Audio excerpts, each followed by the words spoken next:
ਆਦਿ ਨਿਰੰਜਨ ਹੈ ਗੁਰੂ ਨਾਨਕ। ਧਾਰ ਕੇ ਮੂਰਤ ਹੈ ਜਗ ਆਇਓ। ਲੋਕ ਸੁਣਿਓ ਪਰਲੋਕ ਸੁਣਿਓ, ਵਿਦ ਲੋਕ ਸੁਣਿਓ ਸਭ ਦਰਸ਼ਨ ਪਾਇਓ। ਸੰਗਤ ਪਾਰ ਉਤਾਰਨ ਕੋ, ਗੁਰੂ ਨਾਨਕ ਸਾਹਿਬ ਪੰਥ ਚਲਾਇਓ।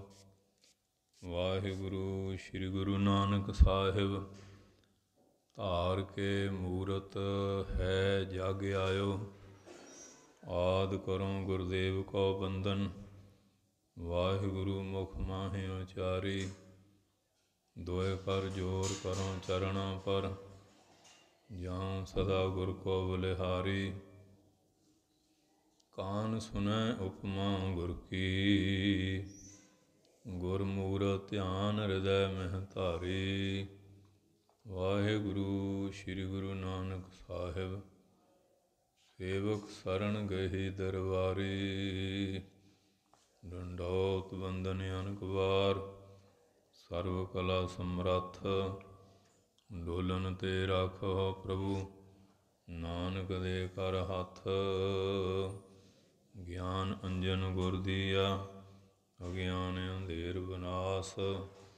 ਹਰ ਕਿਰਪਾ ਤੇ ਸੰਤ ਭੇਟਿਆ, ਨਾਨਕ ਮਨ ਪਰਗਾਸ।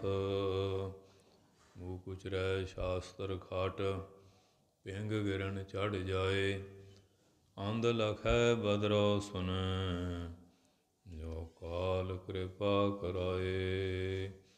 ਗੁਰੂ ਨਾਨਕ ਪਰਸ਼ੋਤਮੰ ਪਰਮਪੁਰਾ ਵਰਨਾਥ, ਜੁਗਲ ਚਰਨ ਮਮ ਬੰਦਨਾ, ਧਰ ਕਰ ਧਰ ਪਰਮਾਥ। ਗੁਰੂ ਨਾਨਕ ਸੁਖ ਸਿੰਧੁ ਕੋ, ਹਾਥ ਜੋਰ ਪ੍ਰਣਾਮ। ਜਿਸ ਕਰਨਾ ਤੇ ਵਡਿਆਗੀ, ਪਾਵਹਿ ਗਤ ਬਿਸ਼ਰਾਮ। ਵਾਹਿਗੁਰੂ ਸਾਹਿਬ ਜੀ। ਸਤਿਨਾਮ ਸ੍ਰੀ ਵਾਹਿਗੁਰੂ ਸਾਹਿਬ ਜੀ। ਬਿਲਾਵਲ ਮਹੱਲਾ ਤੀਜਾ। ਸਾਹਿਬ ਤੇ ਸੇਵਕ, ਸੇਵ ਸਾਹਿਬ ਤੇ, ਕਿਆ ਕੋ ਕਹੈ ਬਹਾਨਾ। ਐਸਾ ਇੱਕ ਤੇਰਾ ਖੇਲ ਬਣਿਆ ਹੈ, ਸਭ ਮਹਿ ਏਕ ਸਮਾਨਾ। ਸਾਹਿਬ ਤੇ ਸੇਵਕ, ਸੇਵ ਸਾਹਿਬ ਤੇ, ਕਿਆ ਕੋ ਕਹੈ ਬਹਾਨਾ। ਐਸਾ ਇੱਕ ਤੇਰਾ ਖੇਲ ਬਣਿਆ ਹੈ, ਸਭ ਮਹਿ ਏਕ ਸਮਾਨਾ। ਸਤਿਗੁਰ ਪਰਚੈ, ਹਰਿ ਨਾਮ ਸਮਾਨਾ। ਜਿਸ ਕਰਮ ਹੋਵੈ, ਸੋ ਸਤਿਗੁਰ ਪਾਏ। ਅਨ ਦਿਨ ਲਾਗੈ ਸਹਜ ਧਿਆਨਾ।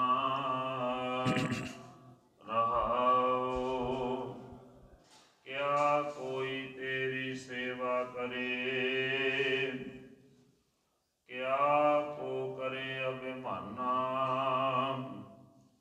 ਜਬ ਆਪਣੀ ਜੋਤ ਖਿੰਚਹਿ ਤੂ ਸੁਆਮੀ, ਤਬ ਕੋਈ ਕਰੋ ਦਿਖਾ ਵਖਿਆਨਾ। ਆਪੇ ਗੁਰ ਚੇਲਾ ਹੈ ਆਪੇ, ਆਪੇ ਗੁਣੀ ਨਿਧਾਨਾ। ਜਿਉ ਆਪ ਚਲਾਏ, ਤਿਵੈ ਕੋਈ ਚਾਲੈ। ਜਿਉ ਹਰ ਭਾਵੈ ਭਗਵਾਨਾ। ਕਹਤ ਨਾਨਕ ਤੂੰ ਸਾਚਾ ਸਾਹਿਬ, ਕੌਣ ਜਾਣੈ ਤੇਰੇ ਕੰਮਾ। ਇਕ ਨਾ ਘਰ ਮਹਿ ਦੇ ਵਡਿਆਈ, ਇਕ ਭਰਮ ਭਵੈ ਹੈ ਅਭਿਮਾਨਾ। ਇਕ ਨਾ ਘਰ ਮਹਿ ਦੇ ਵਡਿਆਈ, ਏਕ ਭਰਮ ਪਵ ਹੈ ਅਭਿਮਾਨਾ। ਵਾਹਿਗੁਰੂ ਜੀ ਕਾ ਖਾਲਸਾ, ਵਾਹਿਗੁਰੂ ਜੀ ਕੀ ਫਤਿਹ। ਧੰਨ ਧੰਨ ਸਾਹਿਬ ਸ੍ਰੀ ਗੁਰੂ ਨਾਨਕ ਦੇਵ ਜੀ ਮਹਾਰਾਜ। ਧੰਨ ਧੰਨ ਸਾਹਿਬ ਸ੍ਰੀ ਗੁਰੂ ਗੋਬਿੰਦ ਸਿੰਘ ਸਾਹਿਬ ਜੀ ਮਹਾਰਾਜ। ਧੰਨ ਧੰਨ ਸਾਹਿਬ ਸ੍ਰੀ ਗੁਰੂ ਗ੍ਰੰਥ ਸਾਹਿਬ ਮਹਾਰਾਜ ਜੀ ਦੀ ਮਹਾਨ ਬਖਸ਼ਿਸ਼ ਕਿਰਪਾਲਤਾ ਦਾ ਸਦਕਾ ਆਪ ਸਾਰੀਆਂ ਸੰਗਤਾਂ ਅਮਾਵਸ ਦੇ ਪੁਰਬ ਨੂੰ ਮੁੱਖ ਰੱਖਦਿਆਂ ਹੋਇਆਂ ਧੰਨ ਧੰਨ ਸਾਹਿਬ ਸ੍ਰੀ ਗੁਰੂ ਨਾਨਕ ਦੇਵ ਜੀ ਮਹਾਰਾਜ ਜੀ ਦੇ ਪਾਵਨ ਪਵਿੱਤਰ ਸਥਾਨਾਂ ਦੀ ਯਾਤਰਾ, ਤੀਰਥ ਇਸ਼ਨਾਨ ਔਰ ਰੋਜ਼ਾਨਾ ਚੱਲ ਰਹੀ ਜੋ ਸਥਾਨ ਦੀ ਮਰਜ਼ਾਦਾ ਹੈ, ਗੁਰਦੁਆਰਾ ਸ੍ਰੀ ਬੇਰ ਸਾਹਿਬ ਜੀ ਵਿਖੇ ਅੰਮ੍ਰਿਤ ਵੇਲੇ ਸਤਿਗੁਰਾਂ ਦੇ ਪ੍ਰਕਾਸ਼ ਦੀ ਸੇਵਾ, ਪੰਜ ਬਾਣੀਆਂ ਦਾ ਨਿਤਨੇਮ, ਸ੍ਰੀ ਆਸਾ ਜੀ ਦੀ ਵਾਰ ਦਾ ਕੀਰਤਨ, ਹਰਜਸ ਔਰ ਅੰਮ੍ਰਿਤ ਰੂਪ ਪਾਵਨ ਗੁਰਬਾਣੀ ਦੀ ਲੜੀਵਾਰ ਵਿਚਾਰ ਸ਼ਰਵਣ ਕਰਨ ਵਾਸਤੇ ਗੁਰੂ ਮਹਾਰਾਜ ਦੇ ਚਰਨਾਂ ਵਿੱਚ ਹਾਜ਼ਰੀ ਭਰ ਰਹੇ ਹੋ। ਧੰਨ ਧੰਨ ਸਾਹਿਬ ਸ੍ਰੀ ਗੁਰੂ ਨਾਨਕ ਦੇਵ ਜੀ ਮਹਾਰਾਜ ਔਰ ਧੰਨ ਗੁਰੂ ਅਰਜਨ ਸਾਹਿਬ ਸੱਚੇ ਪਾਤਸ਼ਾਹ ਜੀ ਨੇ ਸਾਰੀ ਬਾਣੀ ਦਾ ਸੰਕਲਨ ਕਰਕੇ ਸ੍ਰੀ ਗੁਰੂ ਗ੍ਰੰਥ ਸਾਹਿਬ ਮਹਾਰਾਜ ਦਾ ਸਰੂਪ ਤਿਆਰ ਕਰਕੇ ਸ੍ਰੀ ਦਰਬਾਰ ਸਾਹਿਬ ਵਿਖੇ ਪ੍ਰਕਾਸ਼ ਕਰਨ ਦੀ ਪ੍ਰਥਾ ਜਿਹੜੀ ਸੀ ਚਲਾਈ। ਦਸਮ ਗੁਰੂ ਜੀ ਨੇ ਨੌਵੇਂ ਪਾਤਸ਼ਾਹ ਦੀ ਬਾਣੀ ਦਰਜ ਕਰਕੇ ਗੁਰਸਿੱਖਾਂ ਦੀ ਬੇਨਤੀ ਤੋਂ ਆਪਣੇ ਮਖਾਰਬਿੰਦ ਤੋਂ ਅਰਥ ਜਿਹੜੇ ਸੀ ਪੜ੍ਹਾਏ, ਜਿਸ ਤੋਂ ਫਿਰ ਟਕਸਾਲਾਂ ਜਾਂ ਸੰਪਰਦਾਵਾਂ ਚੱਲਦੀਆਂ ਆ ਰਹੀਆਂ ਹਨ। ਪਹਿਲੇ ਸਮਿਆਂ 'ਚ ਅਰਥ ਸੀਨਾ ਵਸੀਨਾ ਚੱਲਦੇ ਰਹੇ, ਫਿਰ ਮਹਾਂਪੁਰਖਾਂ ਨੇ ਉੱਦਮ ਕੀਤੇ, ਉਹਨਾਂ ਦੇ ਅਨੁਵਾਦ ਜਿਹੜੇ ਸੀ, ਟੀਕੇ ਸੀ, ਉਹ ਵੀ ਛਪੇ। ਸੋ ਇਸੇ ਤਰ੍ਹਾਂ ਅੱਜ ਵੀ ਉਹ ਵਿਦਿਆਰਥੀਆਂ ਦੇ ਅੰਦਰ ਪੜ੍ਹਨ ਪੜ੍ਹਾਉਣ ਦੀ ਜਿਹੜੀ ਕਿਰਿਆ ਹੈ ਉਹ ਸੰਪਰਦਾਵਾਂ ਦੇ ਵਿੱਚ ਚੱਲ ਚਲਾ ਰਹੀ ਹੈ। ਬਾਣੀ ਦਾ ਸ਼ੁੱਧ ਪਾਠ ਅਤੇ ਜੋ ਸੰਪਰਦਾਇ ਵਿਆਖਿਆ ਹੈ, ਸੋ ਗੁਰੂ ਮਹਾਰਾਜ ਦੇ ਜਿੰਨੇ ਇਤਿਹਾਸਕ ਸਥਾਨ ਨੇ ਤਕਰੀਬਨ ਸਾਰੇ ਸਥਾਨਾਂ 'ਤੇ ਬਾਣੀ ਦੀ ਕਥਾ, ਗੁਰ ਇਤਿਹਾਸ ਦੀ ਕਥਾ ਤਕਰੀਬਨ ਚੱਲਦੀ ਰਹਿੰਦੀ ਹੈ ਔਰ ਬਹੁਤ ਸਾਰੇ ਟਕਸਾਲਾਂ ਦੇ ਸਥਾਨਾਂ 'ਤੇ ਵੀ ਇਹ ਕਥਾ, ਕੀਰਤਨ, ਨਿਤਨੇਮ ਚੱਲਦੇ ਹਨ। ਸੋ ਆਓ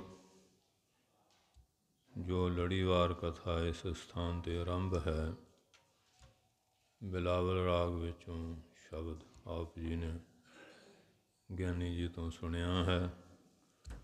ਸ਼ਬਦ ਦੀ ਵਿਚਾਰ ਸਰਵਣ ਕਰਨ ਲਈ, ਮਨ ਬਿਰਤੀ ਦੀ ਇਕਾਗਰਤਾ ਵਾਸਤੇ ਔਰ ਰਸਨਾ ਦੀ ਪਵਿੱਤਰਤਾ ਲਈ ਗਜਵਾਈ ਕੇ ਬੋਲੋ ਸਤਿਨਾਮ ਸ੍ਰੀ ਵਾਹਿਗੁਰੂ ਸਾਹਿਬ ਜੀ।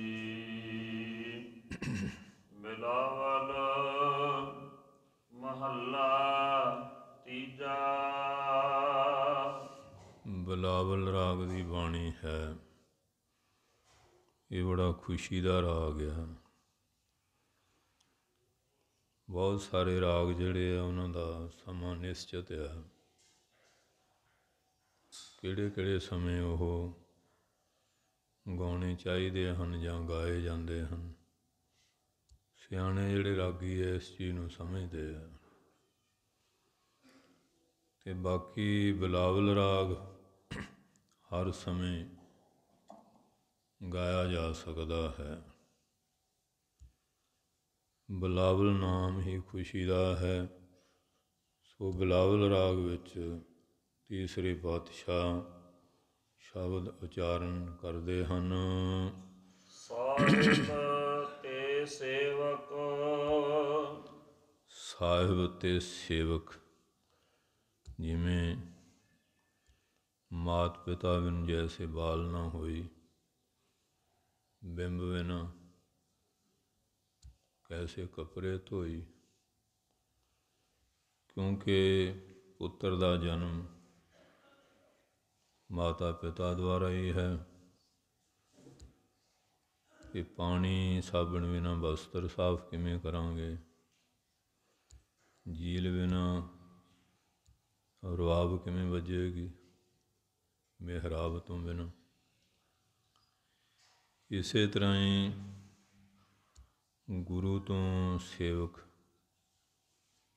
ਔਰ ਸੇਵਕ ਦੁਆਰਾ ਗੁਰੂ ਦੀ ਜਿਹੜੀ ਵਡਿਆਈ ਹੁੰਦੀ ਹੈ, ਇਸ ਵਾਸਤੇ ਮਹਾਰਾਜ ਤੀਸਰੇ ਸਤਿਗੁਰੂ ਜੀ ਕਿਰਪਾ ਕਰਦੇ ਹਨ। ਪੜ੍ਹੋ ਫਿਰ। ਸਾਹਿਬ ਤੇ ਸੇਵਕ, ਸਾਹਿਬ ਗੁਰੂ ਤੋਂ ਸੇਵਕ ਜੋ ਹੈ ਉਹ ਪੈਦਾ ਹੁੰਦਾ ਹੈ, ਕਿਉਂਕਿ ਉਹ ਸੇਵਕ ਦੇ ਅੰਦਰ ਪਿਆਰ ਜਗਾਏਗਾ, ਪ੍ਰਭੂ ਭਗਤੀ ਪੈਦਾ ਕਰੇਗਾ, ਸੇਵਾ ਕਰਨ ਦੀ ਸਮੱਤ ਦੇਵੇਗਾ, ਸੋਝੀ ਦੇਵੇਗਾ।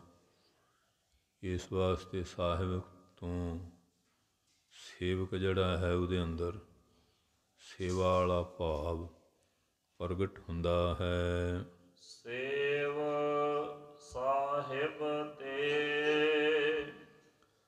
ਤੇ ਜਿਹੜੀ ਸੇਵਾ ਹੈ ਇਹਦੀ ਸੋਝੀ ਵੀ ਸਾਹਿਬ ਗੁਰੂ ਦੁਆਰਾ ਪ੍ਰਾਪਤ ਹੁੰਦੀ ਹੈ।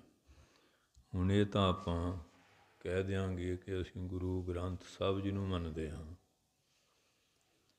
ਮੰਨਣ ਨਾਲ ਗੱਲ ਨਹੀਂ ਨਾ ਨਿਬੜਦੀ,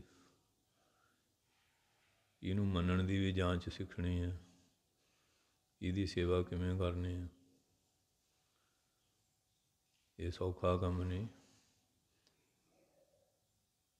ਕਿਸ ਤਰ੍ਹਾਂ ਚੰਦੋਆ ਲਾਉਣਾ, ਵਿਛਾਈ ਕਿਵੇਂ ਕਰਨੀ ਹੈ, ਪੀੜਾ ਸਾਹਿਬ ਹੈ, ਗੱਦੇ ਹੈ, ਗੱਦੀਆਂ, ਰਮਾਲੇ ਹੈ, ਪ੍ਰਕਾਸ਼, ਸੁਖਾਸਣ, ਬਾਕ ਵਗੈਰਾ, ਪਾਠ ਦਾ, ਕਥਾ ਦਾ, ਜੋ ਹੋਰ ਵੀ ਜੋ ਸਾਰਾ ਧੂਪ ਬੱਤੀ ਸੇਵਾ ਇੱਕ ਥੋੜ੍ਹੀ ਹੁੰਦੀ ਹੈ।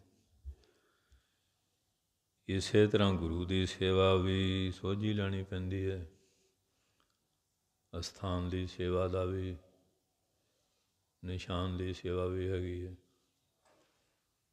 ਸਰੋਵਰ ਦੀ ਵੀ ਸੇਵਾ, ਉਹਦੀ ਵੀ ਦੇਖ ਰੇਖ ਨਾ ਕਰੀਏ ਜਾਲਾ ਪੈ ਜਾਂਦਾ, ਕੀੜੇ ਪੈਣ ਦਾ ਡਰ ਹੁੰਦਾ, ਪਾਣੀ 'ਚ ਸਾਫ਼ ਸਫਾਈ ਕਰਨੀ ਪੈਂਦੀ ਹੈ ਕਿ ਕੋਈ ਬੱਚਾ ਡੁੱਬ ਡੱਬ ਨਾ ਜਾਏ, ਉਹ ਵੀ ਖਿਆਲ ਰੱਖਣਾ ਪੈਂਦਾ। ਇਸੇ ਤਰ੍ਹਾਂ ਸੰਗਤ ਦੀ ਸੇਵਾ, ਲੰਗਰ ਦੀ ਸੇਵਾ ਆ, ਜੋੜੇ ਝਾੜਨੇ ਆ, ਪੋਚਾ ਆ, ਝਾੜੂ ਆ, ਇਹ ਚੀਜ਼ਾਂ ਸਿੱਖਣੀਆਂ ਪੈਂਦੀਆਂ। ਸੇਵਾ ਬੇਅੰਤ ਪ੍ਰਕਾਰ ਦੀ ਹੈਗੀ ਹੈ, ਪਰ ਇਹਦੀ ਸੋਝੀ ਜਿਹੜੀ ਹੈ ਇਹ ਸੂਝਵਾਨਾਂ ਤੋਂ ਹੀ ਮਿਲਦੀ ਹੈ। ਇਸ ਵਾਸਤੇ ਕਹਿੰਦੇ ਜਿਹੜਾ ਸਾਹਿਬ ਆ, ਗੁਰੂ ਹੈ, ਉਸ ਤੋਂ ਸੇਵਾ ਕਰਨ ਦੀ ਸਮੱਤ ਪ੍ਰਾਪਤ ਹੁੰਦੀ ਹੈ। ਕਿਆ ਕੋ ਕਹੈ ਬਹਾਨਾ, ਕਿਆ ਕੋਈ ਬਹਾਨਾ ਕਰੇ ਜਾਂ ਕੋਈ ਦਲੀਲਬਾਜ਼ੀ ਕਰੇ, ਇਉਂ ਨਹੀਂ ਇਉਂ ਆ। ਇੱਥੇ ਦਲੀਲ ਨਹੀਂ ਨਾ ਚੱਲਦੀ, ਇਹ ਤਾਂ ਸ਼ਰਧਾ ਭਗਤੀ ਦਾ ਮਾਰਗ ਹੈਗਾ। ਹੁਣ ਪਿਰਥੀ ਚੰਦ ਦਲੀਲ ਬਹੁਤ ਜਾਣਦਾ ਸੀ, ਬਹਾਨੇ ਬਹੁਤ ਬਣਾਉਂਦਾ ਸੀ, ਸੇਵਾ ਕੀਤੀ ਨਹੀਂ। ਅਤੇ ਕੀ ਉਮਰ ਵਿੱਚ ਤਾਂ ਦੋਵਾਂ ਸਾਹਿਬਜ਼ਾਦਿਆਂ ਤੋਂ ਵੱਡੇ ਸੀ, ਸ਼੍ਰੀ ਗੁਰੂ ਰਾਮਦਾਸ ਸਾਹਿਬ ਦੀ ਪ੍ਰਸੰਨਤਾ ਲੈ ਸਕੇ। ਸਾਰੀ ਜ਼ਿੰਦਗੀ ਬੈਰ ਵਿਰੋਧ ਵਿੱਚ ਇਹ ਚਲੇ ਗਈ। ਜਿਹੜੀਆਂ ਮਨ ਦੀਆਂ ਆਸਾਂ ਸੀਆਂ ਉਹ ਵੀ ਪੂਰਨ ਨਾ ਹੋ ਸਕੀਆਂ। ਦੁਨਿਆਵੀ ਤੌਰ 'ਤੇ ਵੀ, ਪਰਮਾਰਥੀ ਤੌਰ 'ਤੇ ਵੀ। ਕਹਿੰਦੇ ਇੱਥੇ ਆ ਕੇ ਕੋਈ ਬਹਾਨਾ, ਹੁਣ ਮਹਾਰਾਜ ਨੇ ਕਿਹਾ ਸੀ ਨਾ ਜਿਹੜੇ ਤਾਇਆ ਸਹਾਰੀ ਮਲ ਜੀ ਨੇ ਵੀ ਮੇਰੇ ਲੜਕੇ ਦੀ ਸ਼ਾਦੀ ਹੈ, ਆਪ ਲਾਹੌਰ ਚਰਨ ਪਾਓ। ਪਾਤਸ਼ਾਹ ਕਹਿੰਦੇ ਵੀ ਸਾਡੇ ਨਾ ਜਾਣ ਵਿੱਚ ਕੁਝ ਕਾਰਨ ਆ। ਇੱਕ ਤਾਂ ਇੱਥੇ ਸੰਗਤ ਬਹੁਤ ਆਉਂਦੀ ਹੈ, ਹਾਜ਼ਰ ਨਹੀਂ ਹੋਵਾਂਗੇ ਅਤੇ ਸੰਗਤ ਨੂੰ ਵੀ ਦਰਸ਼ਨ ਤੋਂ ਬਿਨਾਂ ਉਪਰਾਮਤਾ ਹੁੰਦੀ ਹੈ। ਜਿਨ੍ਹਾਂ ਨੇ ਕੋਈ ਉਪਦੇਸ਼ ਸਤਸੰਗ ਕਰਨਾ ਹੈ, ਘਾਟ ਪੈਂਦੀ ਹੈ। ਅਸੀਂ ਜਾਵਾਂਗੇ, ਸੰਗਤ ਜ਼ਿਆਦਾ ਹੋਏਗੀ, ਤੇਰਾ ਖਰਚਾ ਵਧੇਗਾ। ਤੂੰ ਹੁਣ ਪ੍ਰਾਹੁਣੇ ਧੁਣੇ ਸਾਂਭੇਗਾ ਕਿ ਸੰਗਤ ਨੂੰ ਸੰਭਾਲ ਕਰੇਗਾ, ਇਹ ਵੀ ਤੇਰੇ ਵਾਸਤੇ ਕਠਿਨ ਹੋਏਗਾ। ਮਹਾਰਾਜ ਫਿਰ ਆਪਣੇ ਥਾਂ ਭੇਜ ਦਿਓ ਕਿਸੇ ਨੂੰ। ਪਿਰਥੀ ਚੰਦ ਨੂੰ ਕਿਹਾ, ਕਹਿੰਦੇ ਜੀ ਮੈਂ ਚਲੇ ਗਿਆ ਅਤੇ ਮੇਰੇ ਬਿਨਾਂ ਕੰਮ ਕਿਵੇਂ ਚੱਲੂਗਾ? ਸਾਰਾ ਗੁਰੂ ਘਰ ਦਾ ਕੰਮ ਤਾਂ ਮੈਂ ਹੀ ਕਰਦਾ। ਬਹਾਨੇਬਾਜ਼ੀਆਂ ਥੋੜ੍ਹੀਆਂ ਕੀਤੀਆਂ। ਅਤੇ ਧੰਨ ਗੁਰੂ ਅਰਜਨ ਸਾਹਿਬ ਨੇ ਸਤ ਵਚਨ ਹੀ ਕਿਹਾ ਸੀ। ਇਸ ਵਾਸਤੇ ਕਹਿੰਦੇ ਕੀ ਕੋਈ ਬਹਾਨਾ ਕਰ ਸਕਦਾ? ਇੱਥੇ ਹੁਕਮ ਸਤ ਦੀ ਪੜ੍ਹਾਈ ਹੈ, ਸਤ ਵਚਨ ਦੀ। ਇੱਥੇ ਦਲੀਲਬਾਜ਼ੀ, ਬਹਾਨੇਬਾਜ਼ੀ ਨਹੀਂ ਚੱਲਦੀ ਹੈ। ਸਾਹਿਬ ਤੇ ਸੇਵਕ, ਸਾਹਿਬ ਤੋਂ ਸੇਵਕ ਪੈਦਾ ਹੁੰਦਾ ਹੈ। ਕਿਉਂਕਿ ਹੁਣ ਕੋਈ ਗੁਰੂ ਹੋਵੇਗਾ ਅਤੇ ਚੇਲਾ ਹੋਏਗਾ ਨਾ। ਜੇ ਗੁਰੂ ਹੀ ਨਹੀਂ ਤਾਂ ਸ਼ਿਸ਼ ਕਿੱਥੋਂ ਹੋ ਜਾਏਗਾ? ਉਸਤਾਦ ਦੁਆਰਾ ਹੀ ਵਿਦਿਆਰਥੀ ਹੋਏਗਾ। ਇਸ ਵਾਸਤੇ ਸਾਹਿਬ ਦੁਆਰਾ ਸੇਵਕ ਪੈਦਾ ਹੁੰਦਾ ਹੈ। ਸੇਵ ਸਾਹਿਬ ਤੇ, ਸੇਵਕ ਦਾ ਕੰਮ ਹੈ ਸੇਵਾ ਕਰਨੀ, ਅਤੇ ਸੇਵਾ ਦੀ ਸੋਝੀ ਜਿਹੜੀ ਹੈ ਉਹ ਸਾਹਿਬ ਗੁਰੂ ਤੋਂ ਪ੍ਰਾਪਤ ਹੁੰਦੀ ਹੈ। ਕਿਆ ਕੋ ਕਹੈ ਬਹਾਨਾ, ਕਿਆ ਕੋਈ ਕੀ ਬਹਾਨਾ ਕਹਿ ਸਕਦਾ? ਸੇਵਕ ਕੋਲ ਬਹਾਨਾ ਨਹੀਂ ਨਾ। ਨੌਕਰ ਕੋਲ 20 ਬਹਾਨੇ ਹੁੰਦੇ ਆ। ਅੱਜ ਮੇਰਾ ਢਿੱਡ ਦੁਖਦਾ, ਛੁੱਟੀ ਚਾਹੀਦੀ, ਅੱਜ ਫਲਾਨਾ ਪ੍ਰੋਗਰਾਮ ਹੈ। ਕਈ ਵਾਰੀ ਝੂਠੀ ਸੱਚੀ ਅਰਜ਼ੀ ਵੀ ਹੁੰਦੀ ਹੈ। ਪਰ ਜਿਹੜਾ ਸੇਵਕ ਆ ਉਹ ਕੋਈ ਬਹਾਨਾ ਨਹੀਂ ਕਰ ਸਕਦਾ, ਕਿਉਂਕਿ ਗੁਰੂ ਅੰਤਰਜਾਮੀ ਹੈ। ਉੱਥੇ ਹੇਰਾ ਫੇਰੀ ਤਾਂ ਚੱਲਦੀ ਨਹੀਂ ਹੈ। ਇਸ ਵਾਸਤੇ ਕਹਿੰਦੇ ਉੱਥੇ ਕਿਆ ਕੋਈ ਬਹਾਨੇਬਾਜ਼ੀ, ਕੋਈ ਦਲੀਲਬਾਜ਼ੀ ਇਸ ਤਰ੍ਹਾਂ ਦੀ ਵਕਾਲਤ ਕਰ ਸਕਦਾ? ਨਹੀਂ ਕਰ ਸਕਦਾ ਹੈ। ਐਸਾ ਇੱਕ ਤੇਰਾ ਖੇਲ ਬਣਿਆ ਹੈ। ਇਹ ਮਹਾਰਾਜ ਤੇਰਾ ਇੱਕ ਖੇਲ ਅਜਿਹਾ ਜਿਹਾ ਬਣਿਆ ਹੋਇਆ। ਹੁਣ ਛੇਵੇਂ ਪਾਤਸ਼ਾਹ ਜਦੋਂ ਸ਼੍ਰੀ ਹਰਗੋਬਿੰਦਪੁਰ ਸਨ ਅਤੇ ਇਹਦੇ ਵੱਲੋਂ ਖਵਾਜਾ ਪੀਰ ਸੀ ਨਾ, ਉਹ ਮਹਾਰਾਜ ਦੇ ਘੋੜੇ ਅੱਗੇ ਹੀ ਦੌੜਦਾ ਰਹਿੰਦਾ ਸੀ, ਭੱਜਿਆ ਹੀ ਫਿਰਨਾ। ਅਤੇ ਮਹਾਰਾਜ ਕਿਰਪਾ ਕਰ ਦਿਓ, ਕੋਈ ਇੱਛਾ ਹੀ ਨਹੀਂ ਦੁਨਿਆਵੀ ਪਦਾਰਥ ਦੀ। ਮਹਾਰਾਜ ਨੇ ਕਿਰਪਾ ਕਰ ਦਿੱਤੀ, ਬਹੁਤ ਆਨੰਦ ਵਿੱਚ ਰਹਿਣਾ। ਕਹਿੰਦੇ ਸਾਈਂ ਜੀ ਦੱਸੋ? ਕਹਿੰਦੇ ਦੱਸਣਾ ਕੀ ਹੈ, ਤਾਂ ਗੂੰਗੇ ਦੀ ਮਠਿਆਈ ਵਾਲੀ ਗੱਲ ਆ, ਦੱਸਣ ਵਾਲੀ ਗੱਲ ਇਹ ਹੈ ਨਹੀਂ। ਇਹ ਤਾਂ ਜਿਨ ਇਹ ਚਾਖੀ ਸੋਈ ਜਾਣਾ, ਗੂੰਗੇ ਕੀ ਮਠਿਆਈ। ਇਹ ਤਾਂ ਜਿਨੀ ਦਾ ਸਵਾਦ ਚਖਿਆ ਉਹੀ ਜਾਣਦਾ ਹੈ। ਅਲੌਤੀ ਕਾ ਜੈਸੇ ਭਇਆ ਬਰੇਡਾ, ਜਿਨ ਪੀਤਾ ਤਿਨ ਜਾਣਿਆ। ਉਹ ਮਿਸ਼ਰੀ ਦਾ ਸ਼ਰਬਤ ਜਿਨ ਪੀਤਾ ਉਹੀ ਸਵਾਦ ਜਾਣਦਾ ਨਾ। ਅਤੇ ਇੱਕ ਜਾਨੀ ਫਕੀਰ ਸੀ ਇਹਦਾ ਪ੍ਰੇਮੀ, ਹੁਣ ਦੇਖਿਆ ਵੀ ਇਹਦੇ 'ਤੇ ਤਾਂ ਮਿਹਰ ਹੋ ਗਈ। ਜਿਹੜੇ ਕੰਮ ਲਈ ਕਮਾਈ ਕਰਦੇ ਸਾਂ, ਇਹ ਤੇਰੇ 'ਤੇ ਬਰਕਤ ਕਿੱਥੋਂ ਮਿਲੀ, ਕਿਵੇਂ ਬਰਕਤ ਆਈ? ਮਹਾਰਾਜ ਬਾਰੇ ਦੱਸਿਆ। ਬਸ ਉਹ ਵੀ ਰੋਜ਼ ਸੇਵਾ 'ਚ ਡਟ ਗਿਆ। ਮਹਾਰਾਜ ਕਹਿੰਦੇ ਕਿਵੇਂ ਆਇਆ? ਕਹਿੰਦੇ ਮਹਾਰਾਜ ਜਾਨੀ ਕੋ ਜਾਨੀ ਮਿਲਾ ਦੋ, ਜਾਨੀ ਕੋ ਜਾਨੀ ਦਿਖਾ ਦਿਓ, ਮੈਨੂੰ ਖੁਦਾ ਮਿਲਾ ਦਿਓ, ਉਹਦਾ ਦਰਸ਼ਨ ਕਰਾ ਦਿਓ। ਮਹਾਰਾਜ ਕਹਿੰਦੇ ਬਹੁਤ ਕਾਹਲਾ। ਕਹਿੰਦੇ ਮਹਾਰਾਜ ਚੰਗੀ ਚੀਜ਼ ਨੂੰ ਕੌਣ ਨਹੀਂ ਕਾਹਲਾ ਹੁੰਦਾ। ਪਾਤਸ਼ਾਹ ਕਹਿੰਦੇ ਆ ਦਰਿਆ 'ਚ ਛਾਲ ਮਾਰ। ਦੌੜ ਪਿਆ ਉਦੋਂ ਹੀ। ਮਹਾਰਾਜ ਕਹਿਣ ਲੱਗੇ ਲਿਆਓ ਵੀ ਪਕੜ ਕੇ, ਇਹਦਾ ਪੱਕਾ ਹੈ। ਅਤੇ ਮਹਾਰਾਜ ਨੇ ਫਿਰ ਉਹਦੇ 'ਤੇ ਵੀ ਕਿਰਪਾ ਕਰ ਦਿੱਤੀ ਸੀ। ਇਹਨਾਂ ਦਾ ਗਾਹਾਂ ਸੰਗੀ ਸੀ ਸ਼ੇਖ। ਇਹ ਸਾਰੇ ਮੀਆਂ ਮੀਰ ਦੇ ਸਮਕਾਲੀ ਸੀਗੇ ਨਾ ਮਹਾਂਪੁਰਖ। ਸ਼ੇਖ ਫਿਰ ਇੱਥੇ ਪਹੁੰਚਿਆ, ਮਹਾਰਾਜ ਨੂੰ ਬੇਨਤੀ ਕਰਕੇ ਜਲੰਧਰ ਲਿਆਇਆ। ਮਹਾਰਾਜ ਦਾ ਸਥਾਨ ਹੈ ਨਾ ਜਲੰਧਰ ਵਿੱਚ, ਛੇਵੇਂ ਪਾਤਸ਼ਾਹ। ਉਹ ਸ਼ੇਖ ਪੀਰ 'ਤੇ ਕਿਰਪਾ ਹੋਈ। ਸ਼ੇਖ ਦੇ ਨਾਂ ਦੇ ਉੱਤੇ ਬਸਤੀ ਸ਼ੇਖ ਵਸਦੀ ਹੈ ਜਲੰਧਰ ਵਿੱਚ। ਇਹ ਫਕੀਰਾਂ 'ਤੇ ਕਿਵੇਂ ਕਿਰਪਾ ਹੋਈ। ਸੋ ਇਸ ਵਾਸਤੇ ਉੱਥੇ ਮਤ ਮਤਾਂਤਰ ਦੀ ਕੋਈ ਗੱਲ ਨਹੀਂ।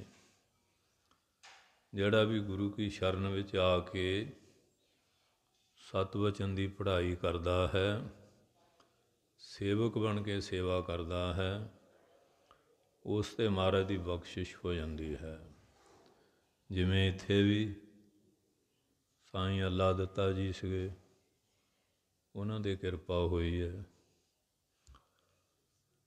ਪੀਰ ਬੁੱਧੂ ਸ਼ਾਹ ਲੈ ਲਓ, ਭੀਖਣ ਸ਼ਾਹ ਜੀ ਲੈ ਲਓ, ਬੁੱਢਣ ਸ਼ਾਹ ਜੀ ਲੈ ਲਓ। ਇਤਿਹਾਸ ਪੜ੍ਹ ਕੇ ਕਿੰਨੇ ਬੇਅੰਤ ਗੁਰਸਿੱਖਾਂ ਦੇ ਇਤਿਹਾਸ, ਕੋਈ ਗਿਣਤੀ ਮਿਣਤੀ ਨਹੀਂ, ਬੇਅੰਤੇ ਹੀ ਹੈ। ਇਸ ਕਰਕੇ ਮਹਾਰਾਜ ਸੱਚੇ ਪਾਤਸ਼ਾਹ ਕਹਿੰਦੇ ਕਿਆ ਕੋਈ ਕਹੇ ਬਹਾਨਾ।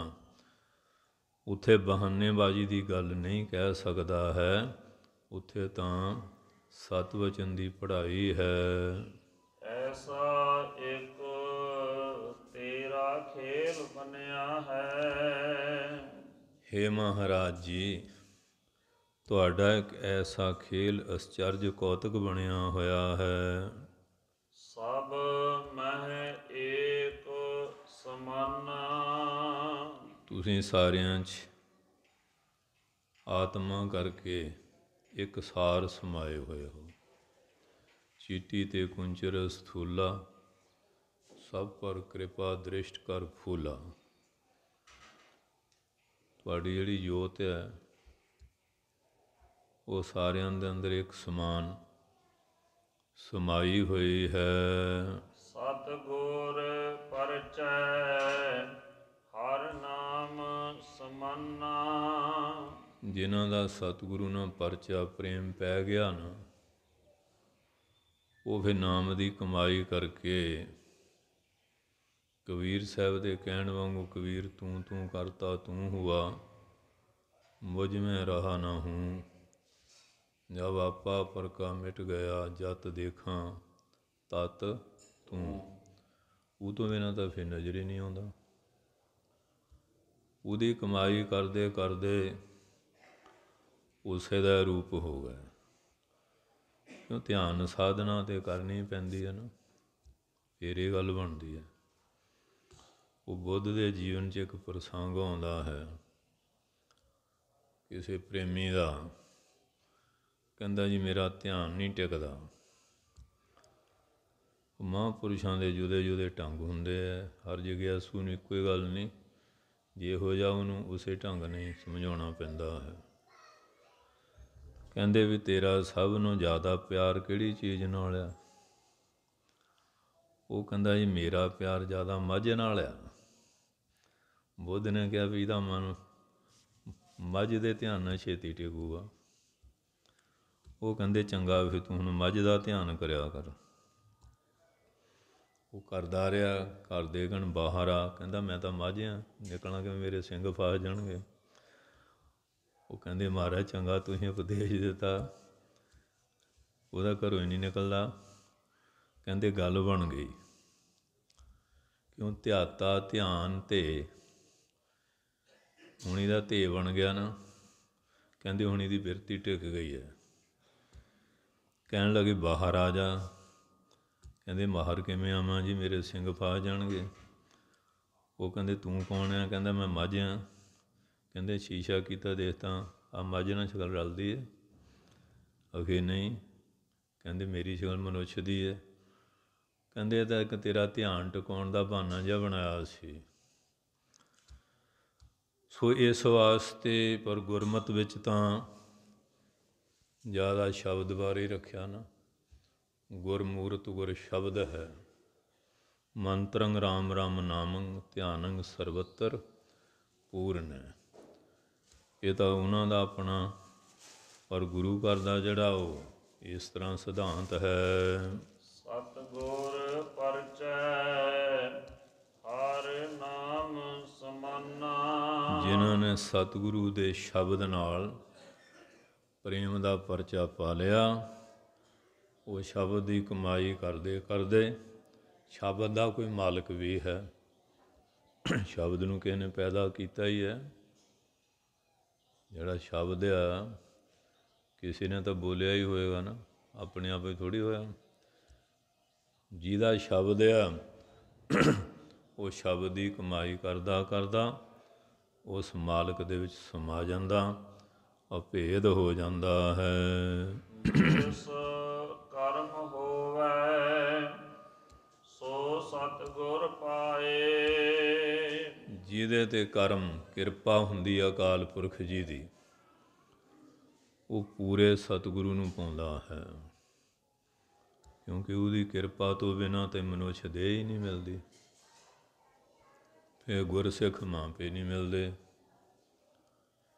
ਫਿਰ ਚੰਗੇ ਸਾਧੂ ਸੰਤ ਦੀ ਸੰਗਤ ਨਹੀਂ ਮਿਲਦੀ, ਫਿਰ ਪੂਰਾ ਗੁਰੂ ਨਹੀਂ ਮਿਲਦਾ। ਇਹ ਸਾਰੀਆਂ ਗੱਲਾਂ ਕਿਰਪਾ 'ਤੇ ਹੀ ਆ ਨਾ।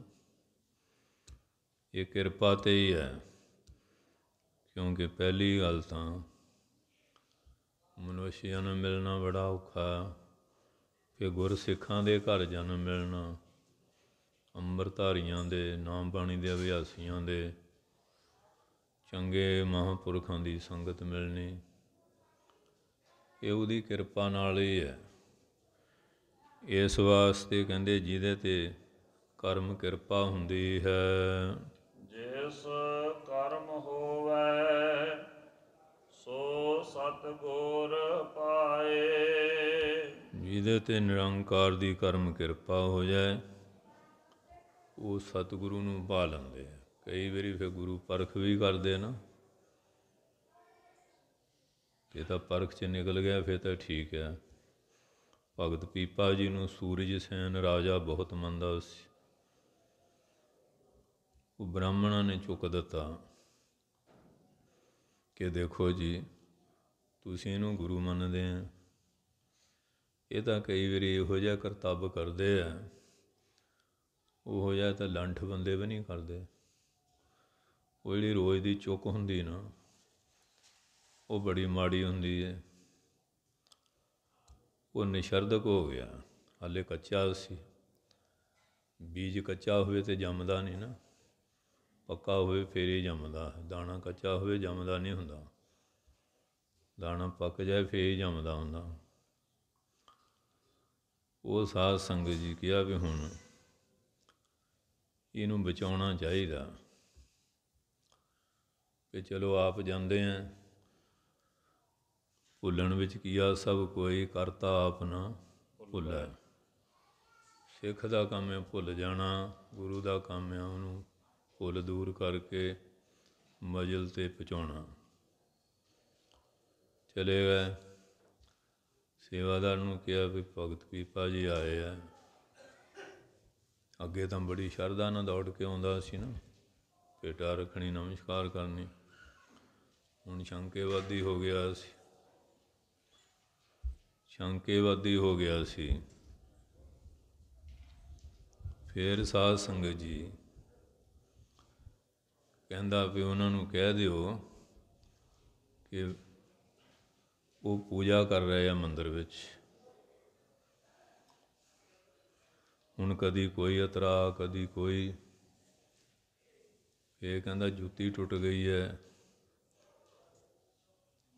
ਟੁੱਟੀ ਜੁੱਤੀ ਪਾਵਾਂਗਾ ਜ਼ਖਮ ਹੋ ਜਾਏਗਾ, ਅਤੇ ਮੋਚੀ ਉਗਾ ਜਾ ਕੇ ਜੁੱਤੀ ਕਢਾ ਲਾਂ, ਉਹੀ ਫੁਰਨਾ ਮੁੜ ਮੁੜ ਆਈ ਜਾਏ, ਬੈਠਾ ਮੰਦਰ 'ਚ ਪੂਜਾ ਲਈ।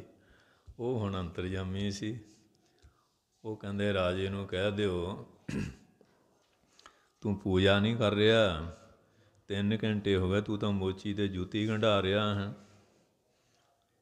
ਉਹ ਜ਼ਿਲ੍ਹੇ ਜਾ ਕੇ ਦੱਸਿਆ ਵੀ ਭਗਤ ਪੀਪਾ ਜੀ ਨੇ ਇਹ ਗੱਲ ਕਹੀ ਹੈ। ਫਿਰ ਥੋੜ੍ਹੀ ਜਿਹੀ ਹੋਸ਼ ਆਈ ਵੀ ਉਹ ਤਾਂ ਬੜੇ ਅੰਤਰਜਾਮੀ ਹੈ, ਮੈਂ ਅੰਦਰ ਬੈਠਾ। ਕਹਿੰਦੇ ਤੂੰ ਕਹਿੰਦਾ ਮੈਂ ਪੂਜਾ ਕਰਦਾ, ਤੂੰ ਤਾਂ ਮੋਚੀ ਤੋਂ ਜੁੱਤੀ ਕਢਾ ਰਿਹਾ ਹੈ। ਫਿਰ ਸਾਧ ਸੰਗਤ ਜੀ ਆਏ, ਖਿਮਾ ਮੰਗੀ। ਉੱਥੇ ਵੀ ਕਹਿੰਦਾ ਗੁਰ ਕਹਿਆ ਸਾਕਾਰ ਕਮਾਵੋ, ਗੁਰ ਕੀ ਕਰਨੀ ਕਾਹੇ ਧਾਵੋ। ਇਹ ਗੁਰੂ ਜੇ ਕੋਈ ਸਵਾਂਗ ਵਰਤਦੇ ਆ ਉਹਦੇ 'ਤੇ ਸ਼ੰਕਾ ਨਹੀਂ ਕਰਨੀ। ਉਹਨਾਂ ਦੇ ਕਈ ਤਰ੍ਹਾਂ ਦੇ ਕੌਤਕ ਹੁੰਦੇ ਆ। ਧੰਨ ਗੁਰੂ ਨਾਨਕ ਸਾਹਿਬ ਨੇ ਥੋੜ੍ਹੇ ਕੌਤਕ ਕੀਤੇ। ਇੱਕ ਲਹਿਣਾ ਹੀ ਪੂਰਾ ਉਤਰਿਆ ਸੀ ਨਾ, ਬਾਕੀ ਤਾਂ ਭਰਮ ਗਏ ਸੀ। ਜਿੱਦਣ ਦਸਮ ਗੁਰੂ ਜੀ ਨੇ ਵਿਸਾਖੀ ਵਾਲੇ ਦਿਨ ਕੀਤਾ, ਉਦਣ ਵੀ ਤਾਂ ਮਾਤਾ ਜੀ ਨੂੰ ਕਹਿੰਦੇ ਸੀ, ਮਾਤਾ ਜੀ ਤੁਹਾਡੇ ਪੁੱਤਰ ਨੂੰ ਚੰਡੀ ਪੁੱਠੀ ਪੈ ਗਈ, ਸਮਝਾਓ ਉਹਨੂੰ। ਗੱਜ ਕੇ ਬੋਲੋ ਸਤਿਨਾਮ ਸ੍ਰੀ ਵਾਹਿਗੁਰੂ। ਬਹੁਤ ਦੁਨੀਆ ਭਰਮ ਜਾਂਦੀ ਹੈ, ਪਰ ਸੰਗੇ ਅੰਦਰ ਸਾਬਤੇ ਸੇ ਬਿਰਲੇ ਬੰਦੇ। ਭਾਈ ਗੁਰਦਾਸ ਸਾਹਿਬ ਕਹਿੰਦੇ ਜਦੋਂ ਗੁਰੂ ਸਾਂਗ ਵਰਤਾਉਂਦਾ ਨਾ, ਬਿਰਲੇ ਹੀ ਰਹਿ ਜਾਂਦੇ, ਨਹੀਂ ਭਰਮ ਜਾਂਦੇ ਆ। ਸਤਿਗੁਰ ਸੱਚੇ ਪਾਤਸ਼ਾਹ ਕਿਰਪਾ ਕਰਦੇ ਹਨ। ਜਿਸ ਕਰਮ ਹੋਵੈ ਸੋ ਸਤਿਗੁਰ ਪਾਏ। ਜਿਨ੍ਹਾਂ ਦੇ ਕਹਿੰਦੇ ਕਰਮ ਕਿਰਪਾ ਹੋ ਜਾਏ ਉਹ ਪੂਰੇ ਸਤਿਗੁਰੂ ਨੂੰ ਪਾਉਂਦੇ ਹਨ। ਸੋ ਸਤਿਗੁਰ ਪਾਏ। ਉਹ ਸਤਿਗੁਰੂ ਨੂੰ ਪਾ ਲੈਂਦੇ ਹਨ। ਹੁਣ ਸਤਿਗੁਰੂ ਨੂੰ ਪਾਉਣ ਵਾਸਤੇ ਗਏ ਉਹ ਤਾਂ ਸਾਰੇ ਹੀ ਸੀ। ਜਿੱਦਣ ਨੰਗੀ ਤਲਵਾਰ ਲੈ ਕੇ ਆ ਗਿਆ, 5 ਸਿੱਖਾਂ ਦੇ ਸਿਰਾਂ ਦੀ ਲੋੜ ਹੈ। ਬੈਠਾ ਤਾਂ 85,000 ਸੀ ਨਾ, ਪਰ ਪਾਇਆ ਤਾਂ 5 ਇਹਨਾਂ ਨੇ, ਬਾਕੀ ਤਾਂ ਭਰਮ ਗਏ ਸਾਰੇ, ਬਾਕੀ ਤਾਂ ਥਿੜਕ ਗਏ। ਅਤੇ ਜਿਨ੍ਹਾਂ ਦਾ ਸਿਦਕ ਕਾਇਮ ਰਿਹਾ ਉਹ ਬਣ ਗਏ 5 ਪਿਆਰੇ।